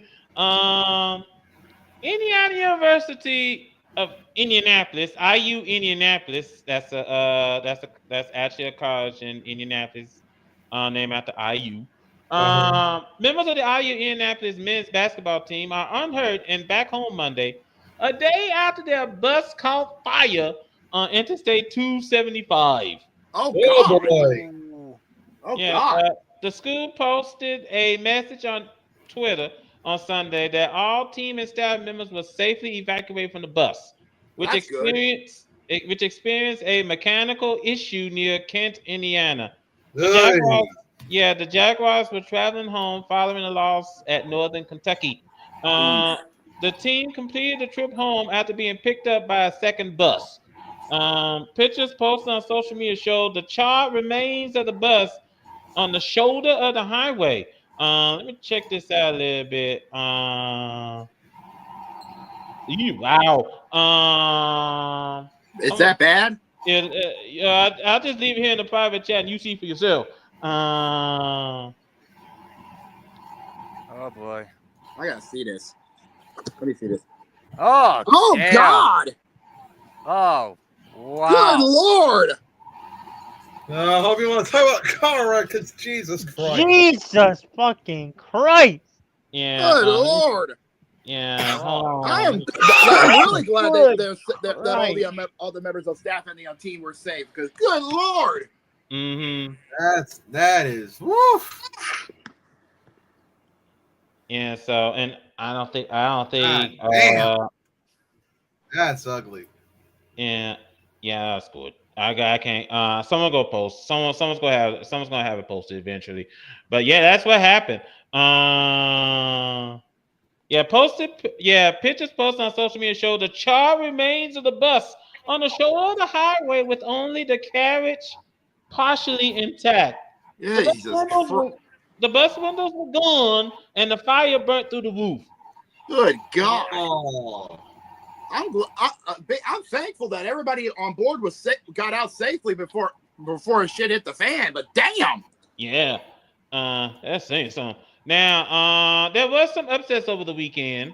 Yes, there was. Yeah, we do. We do have some major upsets that happened over the weekend. Let's run them down. Friday, Michigan State Spartans 14 took down number 12 Michigan Wolverines 75-62. Yeah, Michigan. Yeah, East Lansing took care of Ann Arbor in the Battle of Michigan. Yeah, that's also that happened is on Marquette, losing to Villanova 81-66. Mm-hmm. Yeah, so that's a huge upset. Now, Saturday, scrolling down here a little bit because there was some upsets. Oregon defeated number 11 Wisconsin 77-73 in overtime. Yeah. Arkansas defeated number 15 Missouri 92-85. And I think BYU defeated number 19 Arizona 96-95. By the way, Arizona had to apologize to BYU for when the game was over, Arizona fans were yelling "effing Mormons." Oh, wow. Whoa, yo. Come on, man. Yeah, so Arizona had to apologize for their fans. Also, Oklahoma defeated number 21 Mississippi State 93-87. And Vanderbilt defeated number 24 Ole Miss 77-72. I don't know whether or not they stormed the court. Don't ask me. So I have no idea whether or not their fans stormed the court. I hope to God they didn't. On Yeah. Sunday, well, I hope Hagen is listening because the Hoosiers beat Purdue 73-58. Mm-hmm. Nice job to the nice job, Hoosiers. Yeah. Now last night, yeah, it was pretty quiet last night. And now because of all these upsets, well, we have a little bit of a shaking in the top 10. Yeah, here's the top 10 in order. Auburn still stays top at the number one spot. And we have a flip-flop. They're playing tonight against tomorrow night, I should say. They're playing against the Ole Miss Rebels. Auburn. They're going to face up against Carter's Ole Miss Rebels tomorrow night. Is that going to be in Auburn or in Oxford? Auburn. You're going to be making the trip to Auburn. Yeah. We have a flip-flop at number 2 and 3, believe it or not, as Duke moves up to number 2 in the nation. Well, they're going to be playing tonight against. Actually, they're playing right now against the Hurricanes of Miami. With 15 minutes of change left in the first, they're already up 10-2 over the Hurricanes. Well, it just started, so you had to expect it. Number 3 is Florida. They're playing right now against the Bulldogs of Georgia, and Georgia is already up against the Gators 12-3. 4 minutes have passed in the first half. Yeah, keep a close eye on that game because something tells me we might see an upset. Also, we got Houston at number 4. Yeah, they're going to be playing this Saturday at 4:30. Bearcats of Cincy. Yeah, at Houston. Well, it's going to be on CBS. So. Yep. Yeah. Yep. Wait a minute. That game is that going to be on CBS or TBS? CBS. Okay. Yeah. Now, also at number 5, we have Tennessee. Yep, they're going to be playing later on tonight. Down to Louisiana. In the PMAC against my LSU Tigers. Look at that one. Also, on number 6, we have Alabama. Yeah, Alabama. They're going to be playing. They're going to be playing later on tonight against the Bulldogs of Mississippi State. Went down to 24. Well, I think they're still at the 24th. Yeah, they dropped to 24. Yeah, I thought so. Now, number 7 is St. John's. St. John's moves up to number 7 in the nation. And St. John's playing tomorrow night at 9:00 against Butler. Yep, they're going to be heading over to Butler to take on Butler University. The biggest jump was Michigan State over the big win against the Michigan Wolverines. They moved up to number 8 in the nation. They're going to be playing tomorrow against number 16. Yep, the Terrapins of Maryland. Mm-hmm. Let's go. Now, number 9, we got Iowa State. Yep, they're going to be playing later on tonight against the Cowboys of Oklahoma State. Yeah, the Cowboys of Oklahoma State, and then rounding out the top 10 is the Red Raiders of Texas Tech. They're going to be playing this Saturday against the Jayhawks. Against the Jayhawks of Kansas. They're going to be making a trip. Yeah, Kansas, by the way, they are unranked. Boy, from preseason number 1 to being completely out of the top 25 altogether. Yeah. That hurts. That hurts. As you guys brought up, as you guys did bring up, Duke is bringing out the whooping stick against Miami. Georgia's pretty much doing the same thing against Florida. So keep an eye on those 2 games tonight because we might be seeing a major shift in the top 5 after this week. Yeah. Now, let me also bring this up. Providence is battling with number 21 Marquette as we speak. Providence has to lead 14-12. Coming up later on this evening, as you guys brought up, Iowa State is playing against Oklahoma State. That's gonna be on ESPN Plus. Tennessee's playing against LSU. That's gonna be on the SEC network. Mississippi State playing against Alabama. That's gonna be on ESPN2. Washington is playing against Wisconsin. That's gonna be on Peacock. Yep. South Carolina's playing against Missouri. That's gonna be on ESPNU. Missouri number 14. Remember that. Yep. And number 19, Louisville is playing against Virginia Tech. That's going to be on the ACC network. Well, yep. And like I said, we're at the final week of February. So trust me when I say this. Once the clock strikes midnight on Friday, the madness is going to begin. Now, meanwhile, because yes, we're talking about the March Madness, but that's just the tip of the iceberg. Before that, we got the conference tournaments. Yeah, Yes, we we got do. about hold on, Jim. I think we got like what, a couple of weeks before the conference tournament gets underway. Yep. So there's gonna be a whole lot of teams, joking for position, trying to get a firm hold on the bubble. Because the last thing you want to do is get upset and then find yourself going to the NIT rather than going to the NCAA tournament. So Most definitely, and there's a lot of teams on that bubble. So you better make sure you got a strong bubble, or else you better be wary of pin cushions. yeah, so that's really one way of looking at it. Now, over on the women's side, you better sit down for this one, Zach. Well, you always sit down, so Yeah, I'm always sitting down. The hell are you talking about? You might as well brace yourself there, buddy. yeah, because there was an upset. Down goes Notre Dame. Yep, the Fighting Irish took a haymaker from the Wolfpack of NC State. Double overtime, 104-95. Yeah, it was that NC State gave him a haymaker and knocked him out. Yeah, I can't be sore about that one. It was double overtime after all. Yeah, it was a double overtime thriller in South Bend. Oh, you know what, Jacob? I was about to say, cause this is Thriller. No, stop. Thriller night. Stop. You want to get in trouble? Now, as we did bring up, Notre Dame, boy, that was a tough battle. And with the double overtime, and well, how far down did we drop, by the way? Well, we'll get to that shortly. We'll get to that shortly. Now, that wasn't the only upset we saw. Strolling down. No, strolling downward. The Lady Seminoles took down the Yellow Jackets. Hey, chop. We chopping them bitches. Yeah, so now let me just scroll back here to the day before. The day before. Yeah, that was not much. Daddy. Yeah. Yeesh. Last night, before Texas I get us into copyright trouble. Yeah, I was about to say last night, Texas Texas pretty much took Georgia to the woodshed. 57-26 was the score. Yeah, Texas and Georgia has got themselves a little rivalry because Texas went BTA on Georgia. That's what I said. You called this a rivalry? I mean, considering the fact that Beaver almost gored out Uga, I wouldn't be surprised. Now, number 17 Baylor defeated number 14 Kansas State 79-62. Ooh, that hurt. That hurt. Now on to the rankings. Let's kick off the rankings because we have a new number one in the nation, and it is the Longhorns of Texas. After their BTA night with the Bulldogs, they're going to be facing up against another Bulldogs this Thursday night at 7:30 as they make the trip to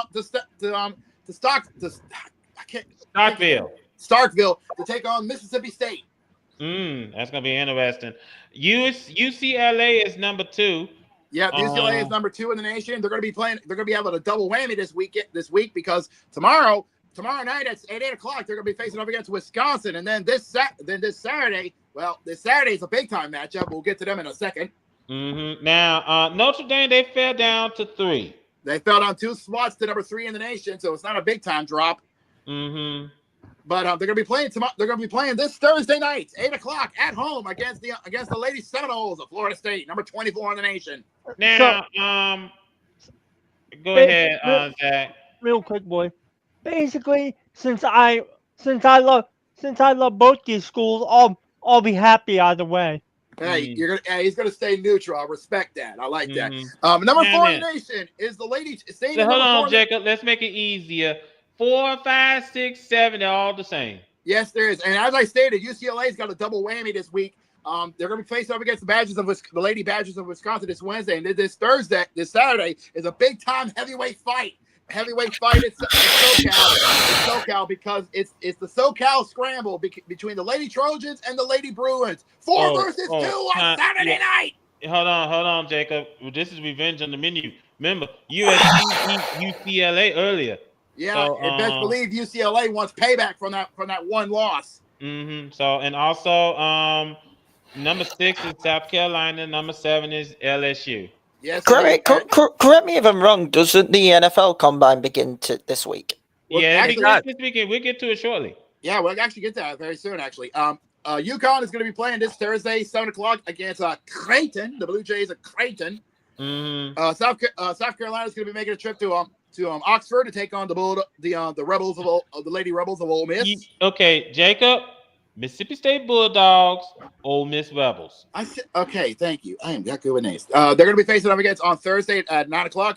LSU is going to be making a trip to Tuscaloosa, take on the Crimson Tide of Alabama, 7 versus 20, at 8 on Thursday at 9:00. North Carolina is number 8.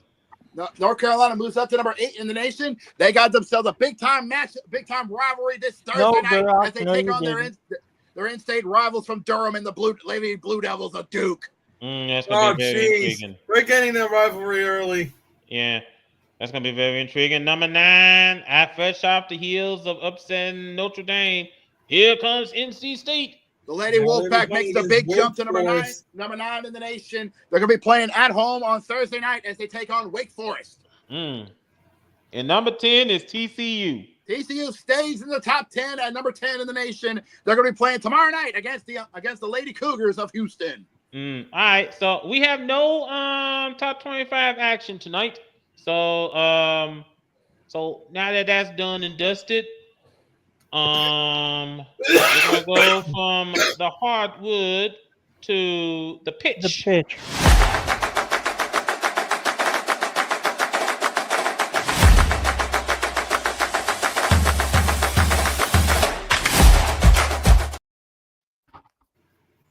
Yes. All right, then, gentlemen. All right. Have at it. All right, let's do this because we got a lot to talk about on the pitch across the pond. Across the pond, don't we, Go Rock? Oh yeah, well, the MLS season started. Oh yeah, the MLS season kicked off in good style. Wait! What are you doing? I know why. What in fuck are you doing, mate? I mean, I know we support the same club, and you're probably angry. Jacob will know why I did that.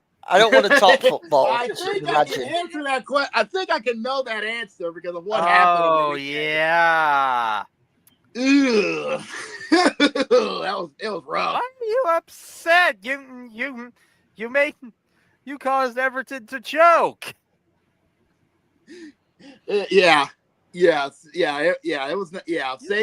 safe to say in the Premier League it was interesting to say the least.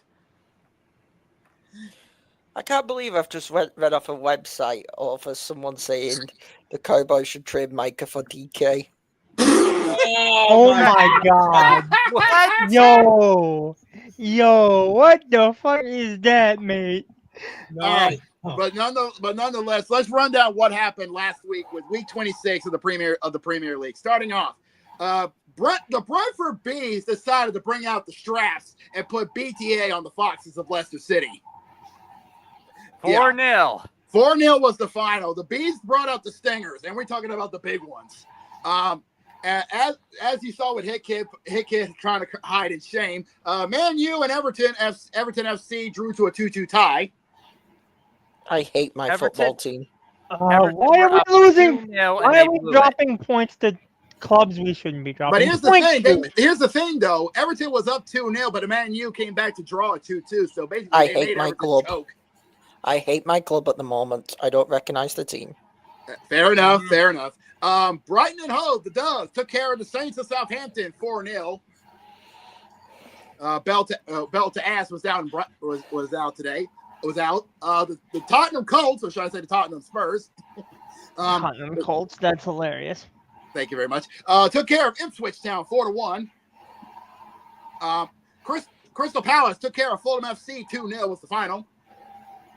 The Hammers took care of the Gunners. In Arsenal's house. 1-0 was the final. Go on the Hammers. Let's go. Fucking the title race is over. Yep. I was just about to say it's over. 11 points clear. 11 points clear, and Arsenal. Even with Arsenal having a game in hand, it's done. You're done. Yeah, they're not catching up. That loss They to are West not catching up. That loss to West Ham United basically sealed the deal. Liverpool has got a clear path to the title. Let me be clear right now. I hate that for obvious reasons. So I'll put it clear right now. It should be easy for Liverpool to win the title. If they choked it from here, I would be an all-time troll. If Liverpool chokes it from here on, best believe I'll be pissed off. Garak will be pissed off, and y'all too, and y'all could just troll to all the live long day. Whoa, hold on, gentlemen. I got some breaking news from the MLS front. What's up? Lionel Messi is fined for grabbing the neck of the New York City FC assistant coach. Luis Suarez as well. Ouch. Undisclosed amounts. They've been. What a way to start the season. Yeah, they were fined by the MLS for violating the hands to the face, head, neck of an opponent rule during the team's season opening MLS match against New York City FC on Saturday. Oof. So following the final whistle, Messi made contact with the assistant coach, Mehdi Balachi, by grabbing the back of his neck. The assistant coach clenched his shoulders, but he did not retaliate against the player before Messi exited the field and headed towards the locker room. When asked about the discussion between Messi and Balochi, Inter Miami coach Javier Mascherano, thank you, referred to the situation as a matter of the pitch. I don't have too many things to say. It's difficult when you are on the pitch, he said Monday. And sometimes you think that things are not going the right way because sometimes you can see some mistakes from the referee. But at the end in football, to understand the players and the emotion of the player, you have to be inside on the pitch. And trying to see from afar is difficult. It's difficult sometimes to control the emotions. I think the press sometimes want to create a circus about it. And that happens in every game that you can discuss with the referee, with some opposing players. It's like this. It's important. What we say in Argentina, the things that happen in the pitch stays in the pitch. And we forget. We are looking forward to the next game. Okay, then. Fair enough. Okay, then. All right, guys, you go ahead and continue on. So it's understandable. Yeah, okay. You all can go ahead and continue on with what you all discussing.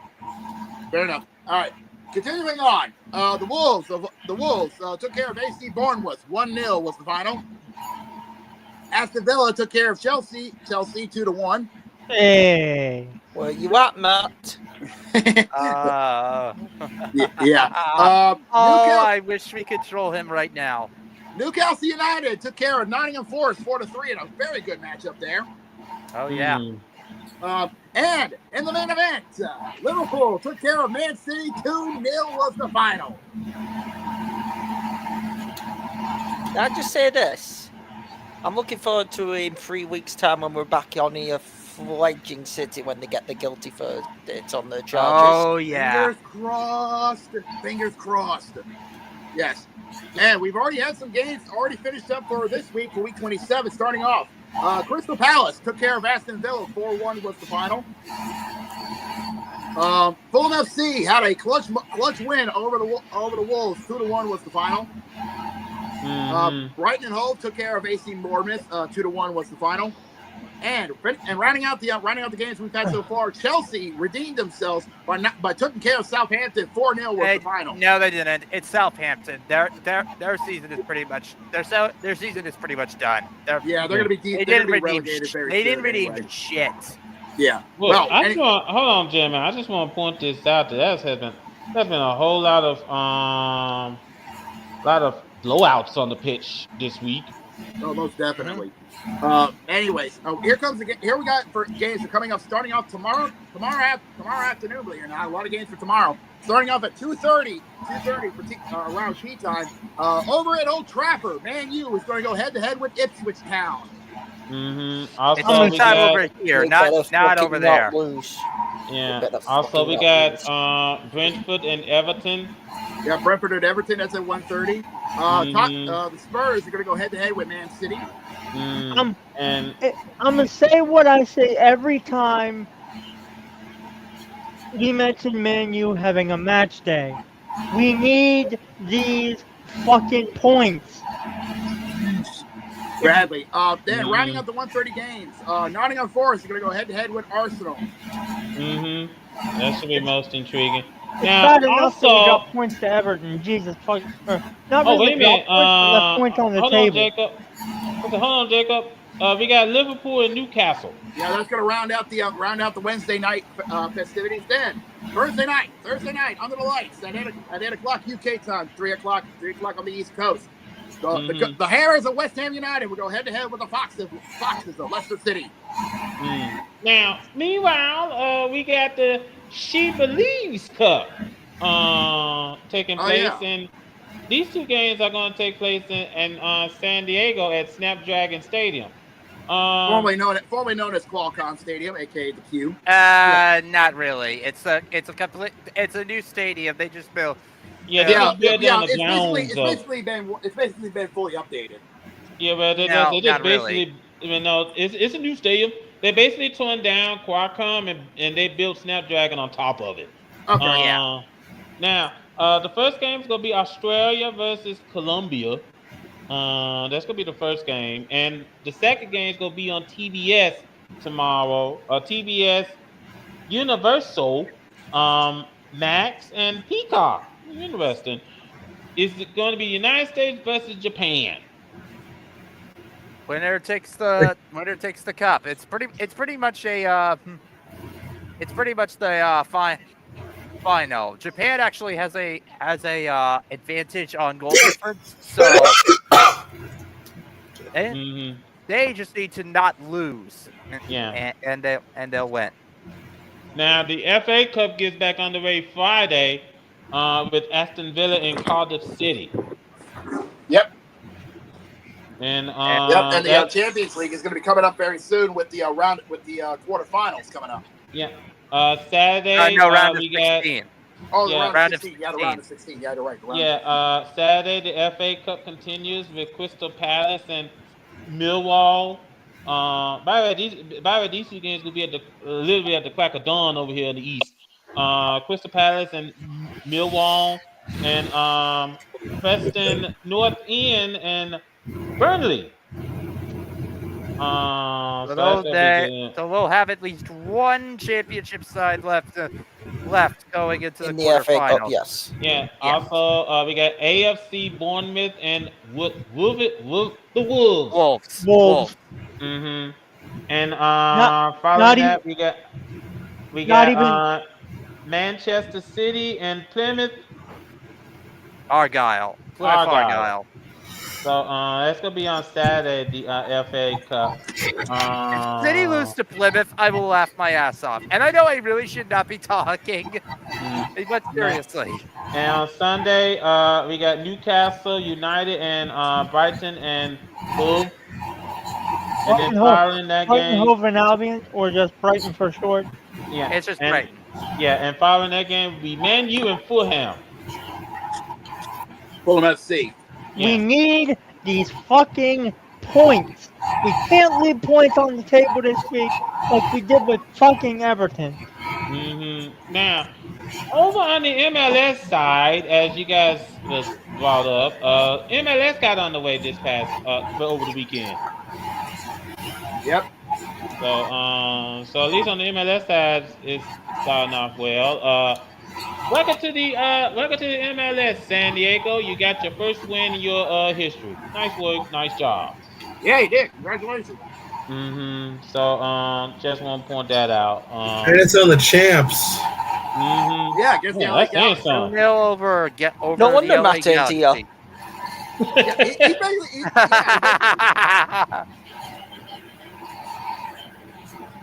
And just ain't it for him. Also over the weekend, the Whitecaps defeated the Portland Timbers 4-1. And as we brought up, San Diego FC defeated the Galaxy 2-0. Let's see here. Saturday, LAFC defeated Minnesota United FC 1-0. Atlanta United FC defeated CF Montreal 3-2. The Crew defeated the Fire 4-2. Kiss Your Sister, DC United and Toronto FC finishing the draw 2-2. FC Cincinnati defeated the Red Bulls of New York 1-0. Kiss Your Sister, Inter Miami and New York City FC finishing a 2-2 draw. The Union defeated Orlando City FC 4-2. Austin FC defeated Sporting Kansas City 1-0. FC Dallas defeated the Houston Dynamo 2-1. Kiss Your Sister times 2. Nashville, New England finishing a 0-0 draw, and St. Louis City and Colorado finishing a 0-0 draw. I'm okay with it. We didn't lose, and we got a clean sheet. I'm perfectly fine. And San Jose defeated Real Salt Lake 4-0. And well, Kiss Your Sister. Sounders and Charlotte FC finishing a 2-2 draw. Yeah, so that's a lot to cover as the MLS gets underway. Let me check and see if they got any games coming up this week. They do, because like we said, Yes, the they season do. is underway. Saturday, Bank of America Stadium, Charlotte FC and Atlanta United FC. That game's going to be on Fox. So catch that game if you can. These games basically, if you're an MLS boy, you can watch it either on Fox, FS1, or Apple TV. Yeah, speaking of Apple all TV, the games are on Apple TV. So yeah, I about to say, speaking of Apple TV, these games are gonna be on the MLS Season Pass. We are Salt Lake and Seattle Sounders FC go play at the America First Field in Sandy, Utah. Oof. No disrespect to Weevil and all that, but I have absolutely no desire to watch the MLS. The quality of play just isn't there. I don't blame you, dude. I That's really do understandable. not That's totally blame understandable. It's not there. They're Yeah. trying to, but they're trying to get there, but they're not there. It's an ever work in progress. Yeah, it'll get there, but it's going to take a long eternally. time. Yeah. Also, we have speaking of Garrick, the Revolution and the Crew are going to do battle at Gillette. I didn't know the chance to name the stadium. The Sports Illustrated Stadium in Harrison, New Jersey. Yeah, they changed it over the off season a few months ago. Yes, we're gonna have the Red Bulls of New York and Nashville SC. Damn sponsors. Yeah. Also, we got Orlando City SC and Toronto FC at the Inter and Co Stadium in Orlando. Subaru Park is going to have the Union and FC Cincinnati. Soldier Field is going to have the Fire and the United. So that's going to be interesting. Over at Allianz Field in St. Paul, I know I put the name. Allianz. In St. Paul, we got the Minnesota United and CF Montreal. I think they pronounced it Club de Football. Over at Children's Miracle Park, we got Sporting KC. Children's Mercy Park. Children's Mercy. Yeah. We got Sporting Kansas City and San Jose, the Earthquakes. Over at Dick's Sporting Goods Park, we got Colorado and FC Dallas. BMO Stadium is going to have LAFC and New York City FC. Providence Park is going to have the Timbers and Austin FC. And over at Snapdragon, we got San Diego FC and St. Louis City FC. San Diego's home opener. Yeah, so that's the games for Saturday. Sunday games, you will see, and these games will also be on MLS Season Pass on Apple. Vancouver Whitecaps and the LA Galaxy at BC Place. And the Shell Energy Stadium will have Inter Miami and Houston Dynamo. So that's saying something. Live action. If you're a big soccer fan, I would strongly recommend that you get Apple TV. Yeah, most definitely. Give the MLS a chance. Sure, the quality of play is not good, but they're trying. Okay, give them a chance. Okay, Yeah, it's not better than the Premier League get, or any of our international leagues, but we're giving it a chance. Give them a chance. yeah. Did someone leave the sound on or something? Hold on, Not me. Let me reconnect. Sorry, that may be me. That may be me. Sorry. Oh well. Now, we're gonna go ahead and go from the soccer world. We're gonna head on out to the football field. Here it is. American football, that is.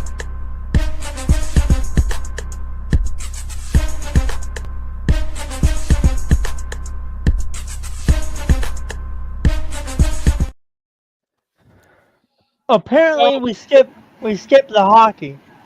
I was gonna mention that. We did skip hockey. Darn it.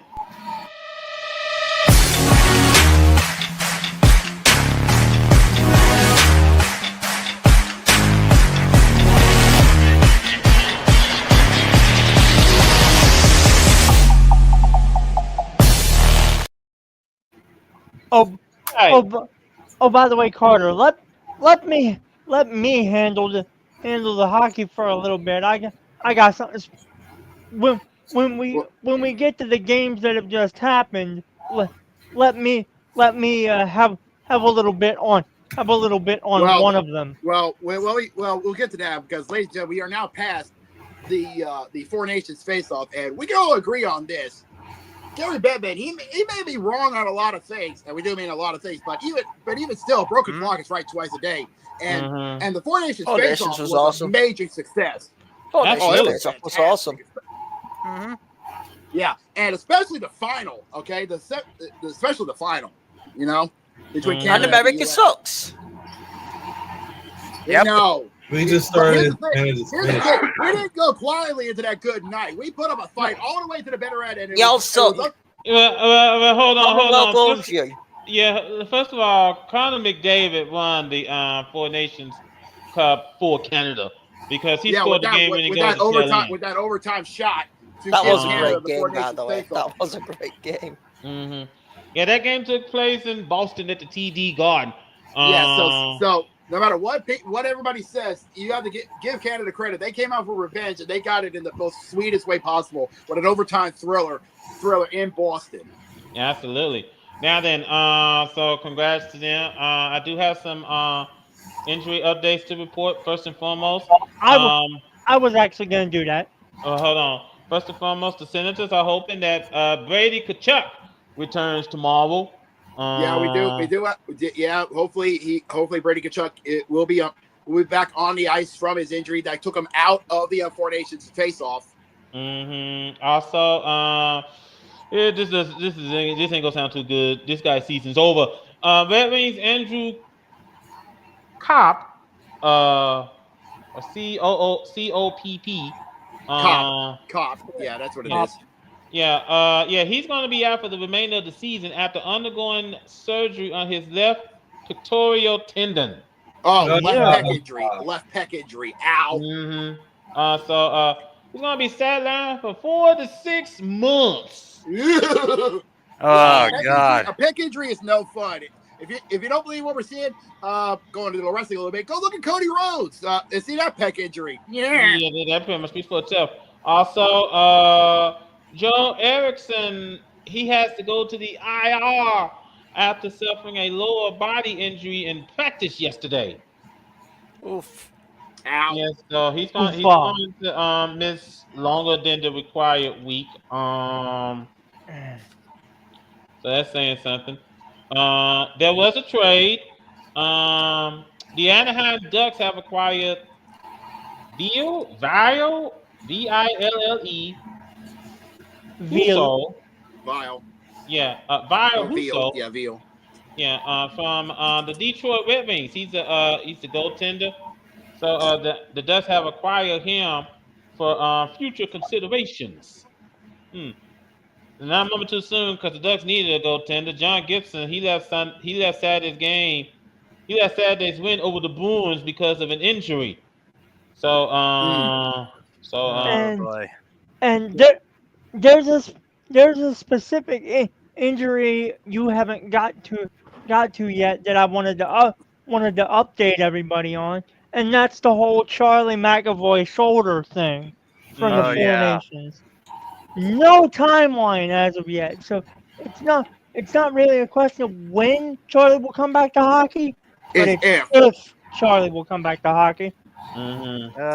Poor guy. Yeah. So that's just not good. And no, before anybody asked, I watched a bit of Four Nations, but I didn't see the hit in question. Yeah, Now- it wasn't pretty. But Now also we also have a suspension. Ducks Trevor Zegras. He has been given Zegras. a Trevor yeah, Zegras. he's been given a 3-game suspension for a high hit. Oof. So You can't do that. yeah. Are you eating, Jacob? I got chips. Yeah. Also, and this is a sad news to report. Broadcaster Al Trentwick has died. Legendary Boston Bruins broadcaster. Yeah, sadly passed away. Yes, he died at 68. Shame. Yeah, Trentwick's son Alex told the AP his father died Sunday at his home on Long Island from complications of cancer. Fuck cancer. Yeah, Trentwick Cancer. was That hurt. Yeah. Trentwick was part of MSG pre and post game broadcasts of the Knicks, the Rangers, and the Yankees. He also worked 16 Olympics, the Indianapolis 500, the Tour de France, and the U.S. Open tennis tournament, and won 4 National Emmy Awards and more than 30 in New York. Al was a staple on MSG Network's Knicks, Rangers, and Yankees coverage for more than 30 years. His passion for the teams he covered were undeniable, MSG said in the statement. He leaves behind one of the greatest legacies in New York sports broadcasting history. Our thoughts and prayers are with Al's family and friends. Wow. It's such a tragedy that he's gone. And I'm pretty sure. I'm not too sure if Brandon and Jose have any memories of Al. Catching the MSG pre and post game shows for the Knicks or the Yankees or the not Mets, but Rangers. I've seen a bit of it, honestly. So it's I didn't get much of the pregame stuff, but but such a tragedy. Now then, ladies and gentlemen, we have some very intriguing news coming up because the record is getting closer and closer to being broken. Oh yeah, we are now inching. I got it from here. I got it from here. Yeah, this is yours, Zach. This is yours.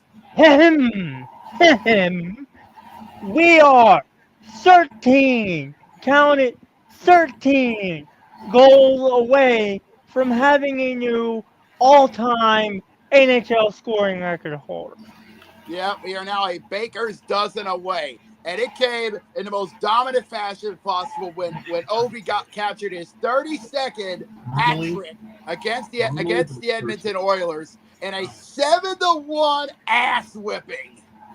Yeah, I have yet to really troll our buddy Hako about that. Yeah. Evan said it best on a TikTok video. It was first he started whipping out the hat saying, "Ovi Hattie!" Then he brought out the belt to say BTA, and then he finished it up with a broom saying "Sleep." Yeah. Yep. We're gonna make this quick. First and foremost, let's go ahead and take a look at the NHL playoff picture. Okay, we're back from the Four Nations break, and everybody's got a couple games in. So here's another look at the NHL playoff picture. We start in the Eastern Conference in the Metropolitan Division, where Washington will be the 1 seed in the East, so the Capitals would get the second wild card, which is currently Ottawa. And our 2 versus 3, Carolina and New Jersey. Now we move over to the Atlantic side, where Toronto will get the first wild card, which is currently Detroit. And our 2 versus 3, Florida and Tampa Bay. Now we move over to the Western Conference and the Central Division, where Winnipeg will be the 1 seed in the West and your President's Trophy winner as of today. So the Jets will get the second wild card, which is currently Vancouver. And our 2 versus 3, Dallas and Minnesota. And finally to the Pacific Division, where Vegas will get the first wild card, which is currently Colorado. And our 2 versus 3, Edmonton and LA. So, think your team's getting in? Let me know in the comments. Yeah. That's the playoff picture. Now, let's go ahead and hit the scores real quick. First and foremost, we already got a lot of games already underway as we speak. In fact, a lot of them has just got through we're already into first intermission, believe it or not. Yeah, as a matter of fact, over at the TD Garden, the Bruins at the first period are leading the Maple Leafs 2-0. Yep. We got ourselves a couple rivalry games, in fact, are already underway. The Battle of Pennsylvania just went through, is in first intermission. Philadelphia leading Pittsburgh 2-0. Absolutely. Also, at the end of the first period, the Canadiens are leading the Hurricanes 2-0 in Montreal. Yep. In Montreal. Better check out the Arena because the Islanders and the Rangers are in deadlock with one apiece. Yep, it is the Battle of New York. Battle of New York continues in in Belmont. Also going on over at the nation's capital. The Flames after the first period are leading the Capitals 2-0. Wait, we have a game tonight? Yeah, we do. Calgary. Against the Flames of Calgary. Also over at the Nation Riders on your side arena. Damn it, Carter. The Blue Jackets lead the Stars 2-1 after the first period. And they just went in the intermission over at Buffalo at the KeyBank Arena. The Anaheim Ducks lead the Buffalo Sabres 1-0. Also going on in the first period. Two of those games are on power play. Yeah, also going on in the first period. It's scoreless between the Oilers and the Lightning. Yep. In fact, and here's the guess of the games. In fact, all three of these games puck drop in just under 10 minutes.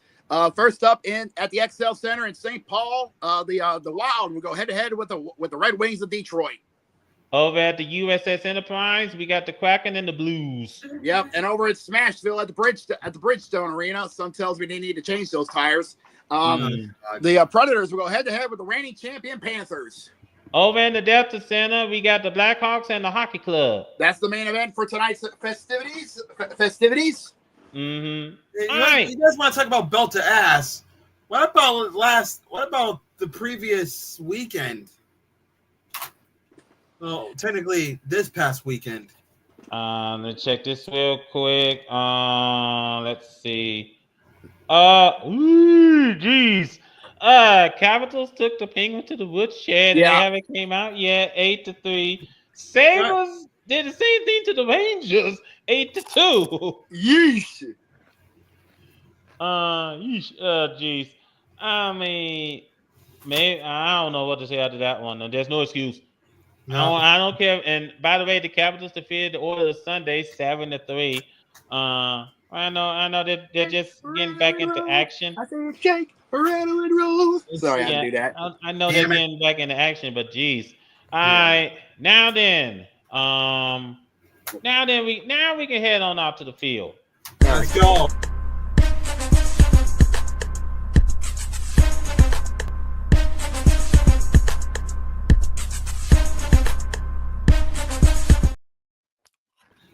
Now, first and foremost, Eagles head coach Nick Sirianni says it's unfair to the Eagles if the tush push is banned. Green Bay are pussies.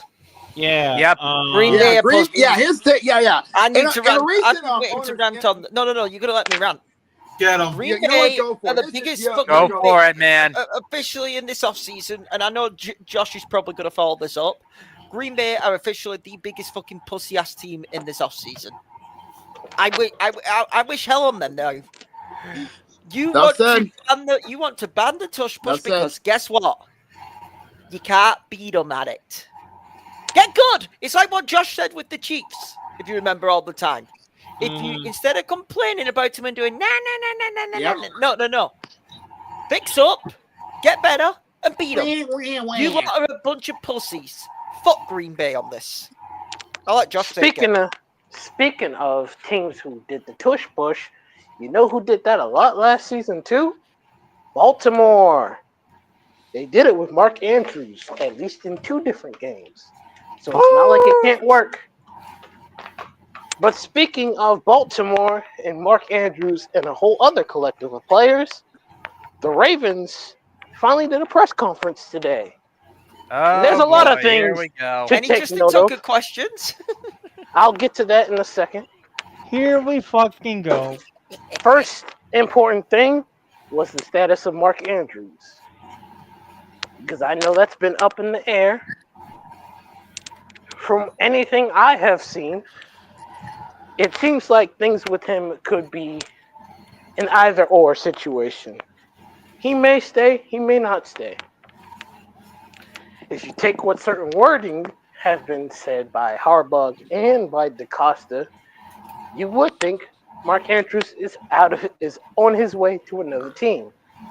And if that's the case, I mean, this is a weird one, but if I'm Tampa Bay, I'd knock at Mark Andrews' door. Mm-hmm.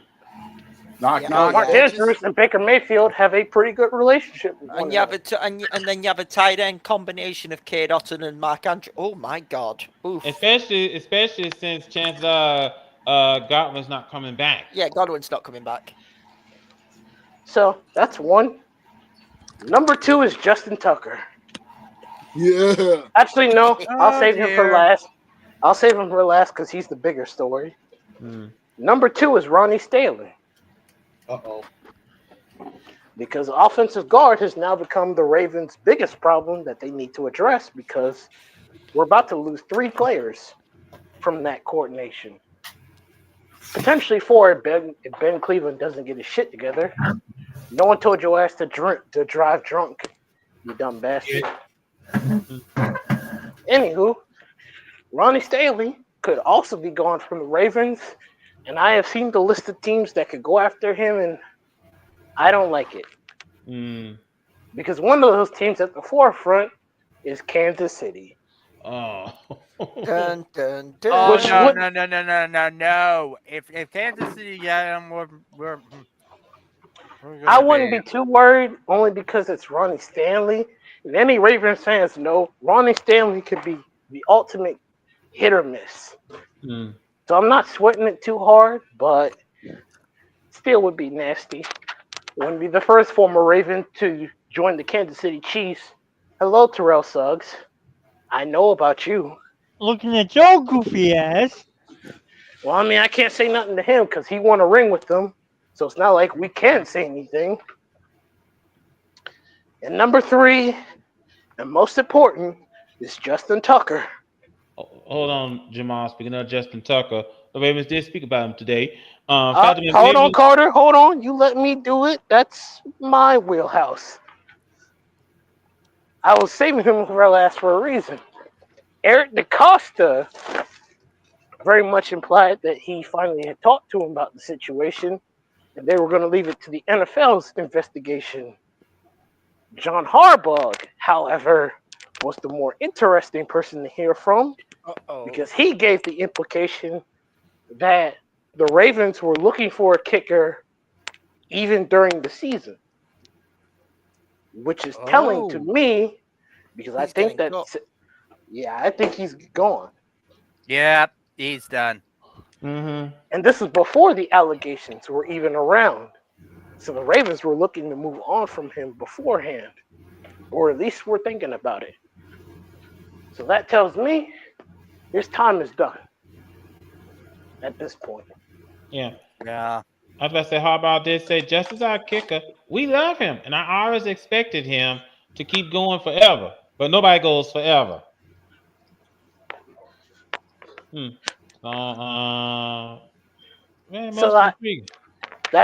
that's telling for me. I don't think Tucker's lasting too much longer at this point.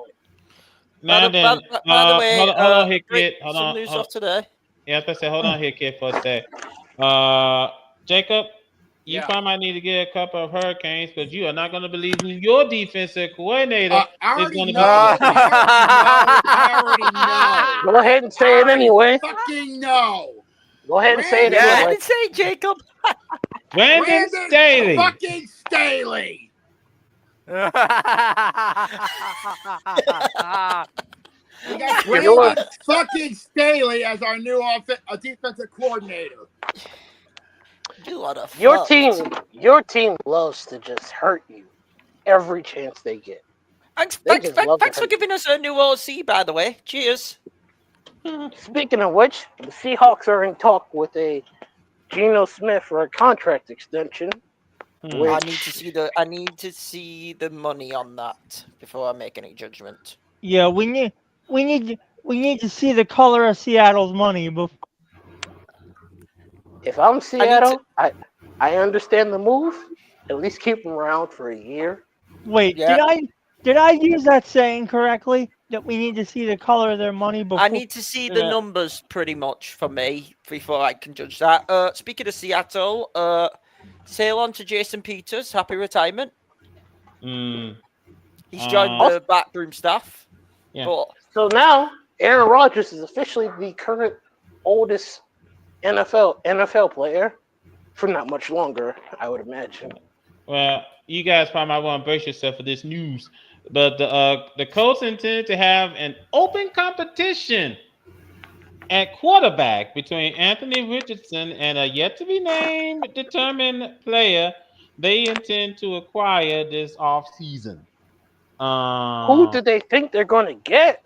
If they get Rodgers, I'm going to laugh at Corder. If they get Rodgers, I'm going to laugh at Corder. Imagine if they have AR competing with Sam Darnold. Oof. Really? No, AR and AR, it makes too much sense. Yeah, I get that, but it's like I will. We're supposed to believe the Colts are serious. Come on. It doesn't help that their whole division is. Do better. Also, can I say this? What the fuck are the Rams thinking? Apparently, there's talks of the Rams moving on from Stafford, and they'd be perfectly fine with Jimmy G. Oh, that'd be a Christmas gift for me. Yeah, I would. Yeah, and also Tennessee is okay with for now sticking with the number 1 overall pick. They kept teasing it. But no, why? I have heard with Tennessee. This is what I read today. That they are actually they are fine with sticking at the moment, but they are open to taking calls over the number 1. I think Tennessee will trade down in the draft. This is one of my bold predictions. I think we will have a new number 1 on draft night. Oh, if Tennessee trades down, Malik is going to be furious. I don't think he will if they get a king's ransom. I mean, it very much depends on what they get for that number 1 pick. Because it's hard to tell. Here's the question. Who do we think is going to get traded this offseason? Like, we've already seen Cooper Kupp on the trade block. Stafford's a potential from the Rams. We know Debo's leaving the San Francisco 49ers. And the Browns have potentially 2 players. Nick Chubb's saying he wants out, and Myles Garrett. Here's another one. Will Micah Parsons get paid? There's another X factor to consider. Mark Andrews is someone on the table as well, considering the talks around him. Here's a question. How much do you think Godwin will be looking for coming off the ACL? At least 15, depending on physical. Can I be honest? And I'm not bullshitting. I know it's a risk. But let me be clear. I don't want this to happen, but if Seattle trade DK, I will go in for Chris Godwin. Oh. That's if they trade DK. No, I don't want to trade DK Metcalf at all. You sure, mate? That's a hell of a risk. Listen. I'll be honest, though. The only way, and I don't care how much you may all hate us, if KC offers that 31st pick, and then a late round draft pick for DK Metcalf, you have to take that. You have to take the first round. I'm sorry, as far as I'm concerned, you have to take. I know receivers are usually high second round picks, when they're traded. Okay, we can all agree.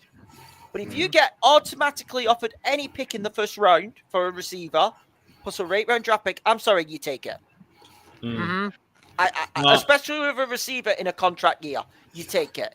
You have to take it. So if KC made that move, I know it would annoy the hell out of everyone in this call. I'd take that deal. Let me go ahead and bring this up. The Bengals, they want to make Jamar Chase the NFL's top top paid non-QB. Non-QB. Well, then, can I ask this? How are you keeping T. Higgins? They aren't. Nah. That's a very easy question to answer. They aren't. You cannot afford to keep T. Higgins, Jamar Chase, and Trey while you have Joe Burrow getting paid over $50 million. You cannot do that. Nope. You're going to have to lose something. And if you lose Trey and T. Higgins, good luck. You're asking for trouble. Especially in the AFC North, which is already a tough division for you to play, considering Baltimore swept you. You went 1-1 against the Steelers, and you just now finally swept Cleveland. Like, that division is way too competitive for you to lose. Absolutely. And here's the deal right now. We need to mention it. We're only 2 months away from the NFL draft. Which, by the way, I have a feeling we will all be in either the VWU, in our Discord server, or will we actually all be on here on the podcast doing a live night episode? I was hoping we'd be here because I'm sorry, I just can't join the VWU server. I'm in too many servers already. No, that's me. No, what I'm on about is, I think we should all be here. What do you call it? April 24th. For the NFL draft. For draft night, we're all in here. Yeah. Would we all agree? We're all in here. Yeah. Yeah. We've seen some moments on draft. I still think the best ever draft moment in our server was Malik's reaction to the AJ Brown trade. Oh God! Josh remembers that reaction was something else. Honestly, that man broke a blood vessel that day. I don't blame him. Yeah, I don't think he's up with it. Jamal, on a scale from 1 to 10, how angry was that man about that? Because you making it sound like that man was big mad. He was big mad. Yeah, he was pissed. A 9. I will put up there. Like, you should have been there, man. Now, some questions to ask, because this is the NFL season and chaos usually occurs during here. There's a lot of free agents that are about to be on the table. One of those people is potentially Najee Harris in the Steelers, who I am convinced is not the guy for Pittsburgh, in spite of Pittsburgh fans believing otherwise. To me, if I'm the Steelers, I'd let Najee Harris go, let him sign somewhere else. And that somewhere else would probably be Denver. Let them take a chance on Najee Harris. It's not like they have a running room to begin with. No. They're relying basically on fullbacks, and that's pretty much it. We got some news from the NFL. What? San Francisco 49ers have fired their QB coach. Oh. Ryan Grease is out. Clay Kubiak goes to offensive coordinator, and Mick Lombardi will replace Brian Grease. Intriguing move. A Lombardi in the staff of San Fran. That's interesting. Now, by the way, the Saints, they hired California defensive coordinator Peter Simone, who coached the linebackers. Okay then. I don't think Jacob wants to hear anything about fucking the Saints. Yeah, Brandon Staley. Yeah, especially after Brandon Staley go pretty much will handle the calls on the defensive side of the ball. Nicky Loomis! Sorry, I had to do it for him. But I think that, I'm actually looking forward to this upcoming season when the Buccaneers and the Saints do battle twice. Does anyone have the list of free agents? Because we might as well go through that real quick. The free agency list. Here we are, the NFL free agency. I have it for you in just a sec. Because this portion is usually short because of not much going on right now. So, which teams in particular? Because there's a whole lot of them. like a general list of people who are on the table for 2025. What do we make of, the Browns GM saying Miles Garrett is not leaving Cleveland? Oh, I think we're in for a big situation now. Yeah, He's it's going to get asking ugly. he's asking for First and trouble. foremost, some of the key names, especially from like the Raiders, Amir Abdullah, from the Raiders is going to be a free agent. Cam Akers of the Vikings is going to be a free agent, along with Sam Darnold. Sam Darnold. Let's start with him because Mm-hmm. the names like Amir Abdullah, Cam Akers, no one really cares particularly about them because not like they've really made an impact big. But any big names like a Sam Darnold, let's see where people think he's going to end up. So a general question for everyone here: where do you think Sam Darnold is going to end up?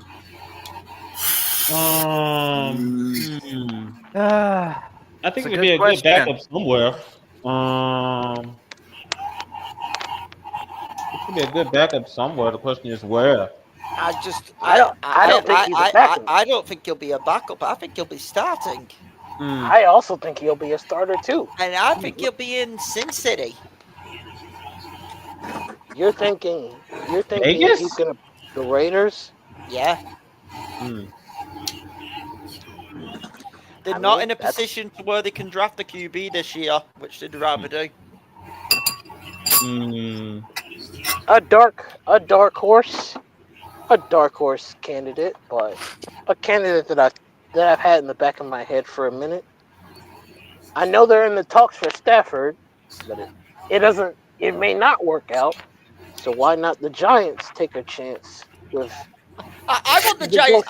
The Giants should draft a QB. I'm sorry. I'm on that line too, Hit Kid. But like for them to be relevant. Here's the problem with that. They need to. There's no good QBs in this draft. All of these guys are going to be projects. At least with Sam Darnold. But they should draft the project because here's the deal right now. I believe they still got Drew Lock on the roster, correct? This year. Here's why I would draft a QB. Giants have no offensive line. You don't want to risk killing one of these old men and paying them a lot of money. No disrespect, and I know Darnold ain't tall, but you don't want to risk killing him and paying him a lot of money. To counteract that, I hope they do. No. Let me be clear, Josh.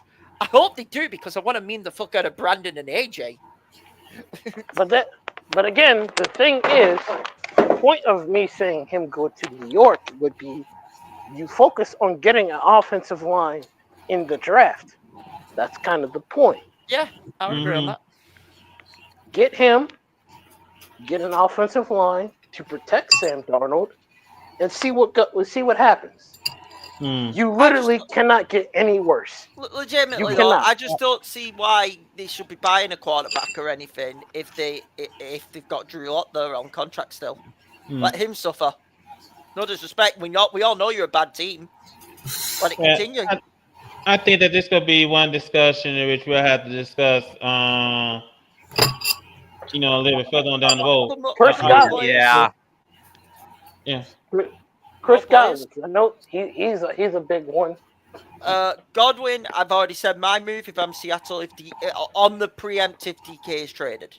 That's all. Yeah. I have a very dark scenario for you. You're not gonna like it. You're gonna say San Fran?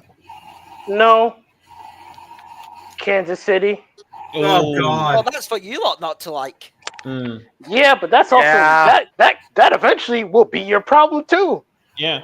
I think Casey is listen, I've already said who I think's ending up in Casey this year. And it'll be one of the receivers you go further down with. Well, we have pretty much the entire off season to discuss all this. Actually, there is another player who we're all forgetting. What are Buffalo doing not paying James Cook? Oh God. Ooh, that's actually kind of important because we forgot to mention Khalil Shakir got his money. Yeah, where's James Cook's money? They're not. I'm sorry, Josh Allen ain't half as good without James Cook. To be fair, Josh Allen isn't the same with Stephon Diggs, Well, that's what we thought we were believing until he won MVP, even though that one is a mess. Yeah, but what I'm on about is James Cook helped Josh Allen so much this season. If Buffalo don't pay him, oh dear. Yeah, yeah. Big mistake. Yeah, I was about to say it's gonna be a long off season, folks, and believe you me, once the NFL season, when the NFL calendar starts, the free agency starts in June. Where teams can sign their free agent, where teams can start signing free. This isn't in June, because usually it's after the draft. When Yeah. free agency begins. But and yes, we will keep our nose on the ground as to what's going on. That, but At this well, point, you might as well move the NFL to the earlier parts of this yeah, podcast. yeah. But anyway, ladies and gentlemen, by the way, Artsy, Cody just left for the evening. But anyway, it is time for.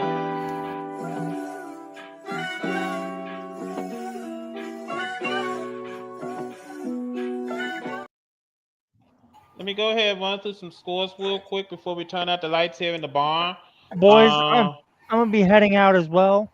All right, then. Thanks for joining us, Zach. Right. We'll go ahead and run through some scores real quick before we turn out the lights in the bar. The Bruins still lead the Maple Leafs 2-0 in the second period.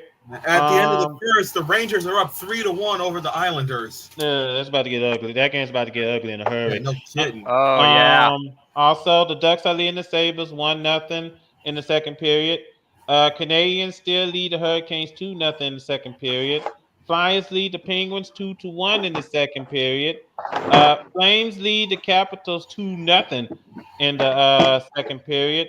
Blue Jackets lead the Stars 4-2 in the second period. We're tied at 1 after the first period between the Oilers and the Lightning. The Kraken and the Blues are getting on the way as we speak. Excuse me. The Panthers are leading the Predators 1-0. And we are scoreless between the Red Wings and the Wild. And we got the Blackhawks and the Hockey Club coming up. Over on the NBA court, the Celtics. This game is in the third quarter. The Celtics are leading the Raptors 66-54. Orlando, it's been nice seeing you. Cavaliers lead the Magic 39-22 in the second quarter. Bucks and Rockets, they just started 12-11. That's a close battle. Grizzlies lead the Suns, but actually now it's tied 15-15. And the Spurs lead the Pelicans 9-4. We still got Hornets and Warriors and Mavericks and Lakers still to come. And over on the college hardwood, Duke is leading Miami 57-34. Georgia is leading number 3 Florida 64-48. Oh God, we got an upset brewing. Marquette is leading Providence 50-35, and Oklahoma State is leading number 9 Iowa State 14-10. And we got Tennessee, number 5 Tennessee, LSU, Mississippi State, and Alabama, Washington and Wisconsin, South Carolina and Missouri, and Louisville and Virginia Tech to come.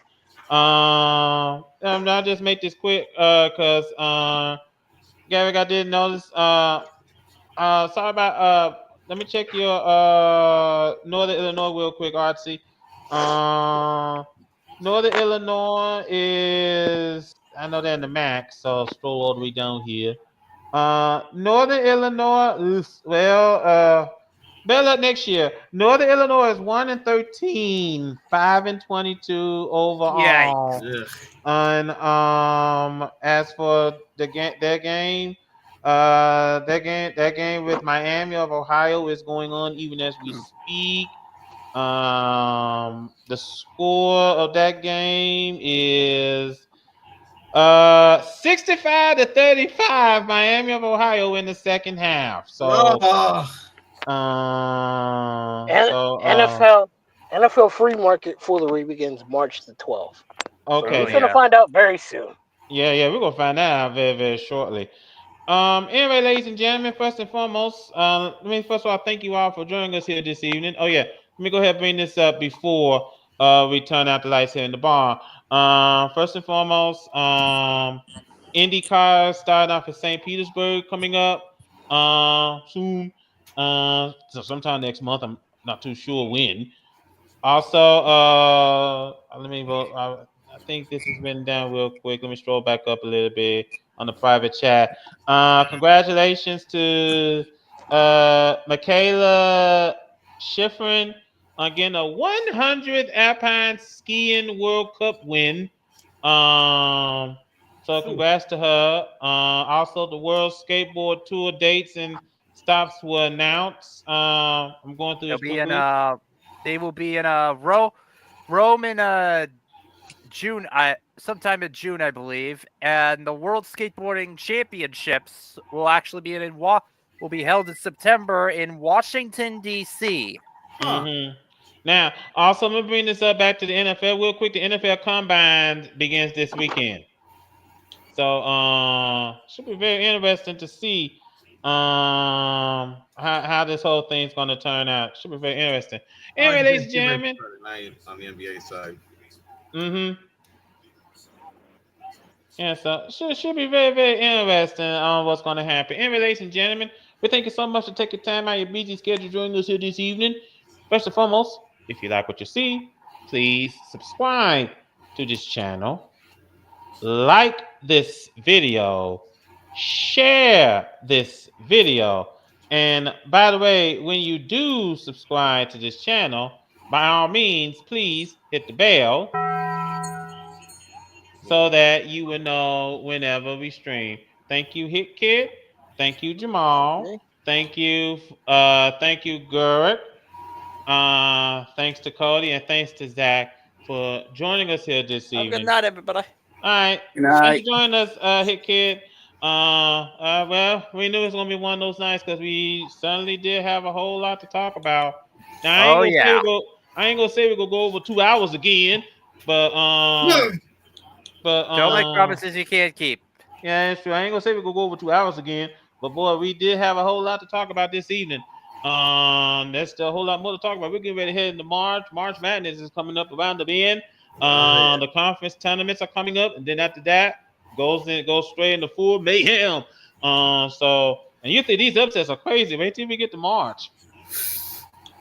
Yeah, it's going to get bowling shoe ugly, folks. That's all there is to it. All right, then, Jacob, go ahead and take us home. Hold on for a sec.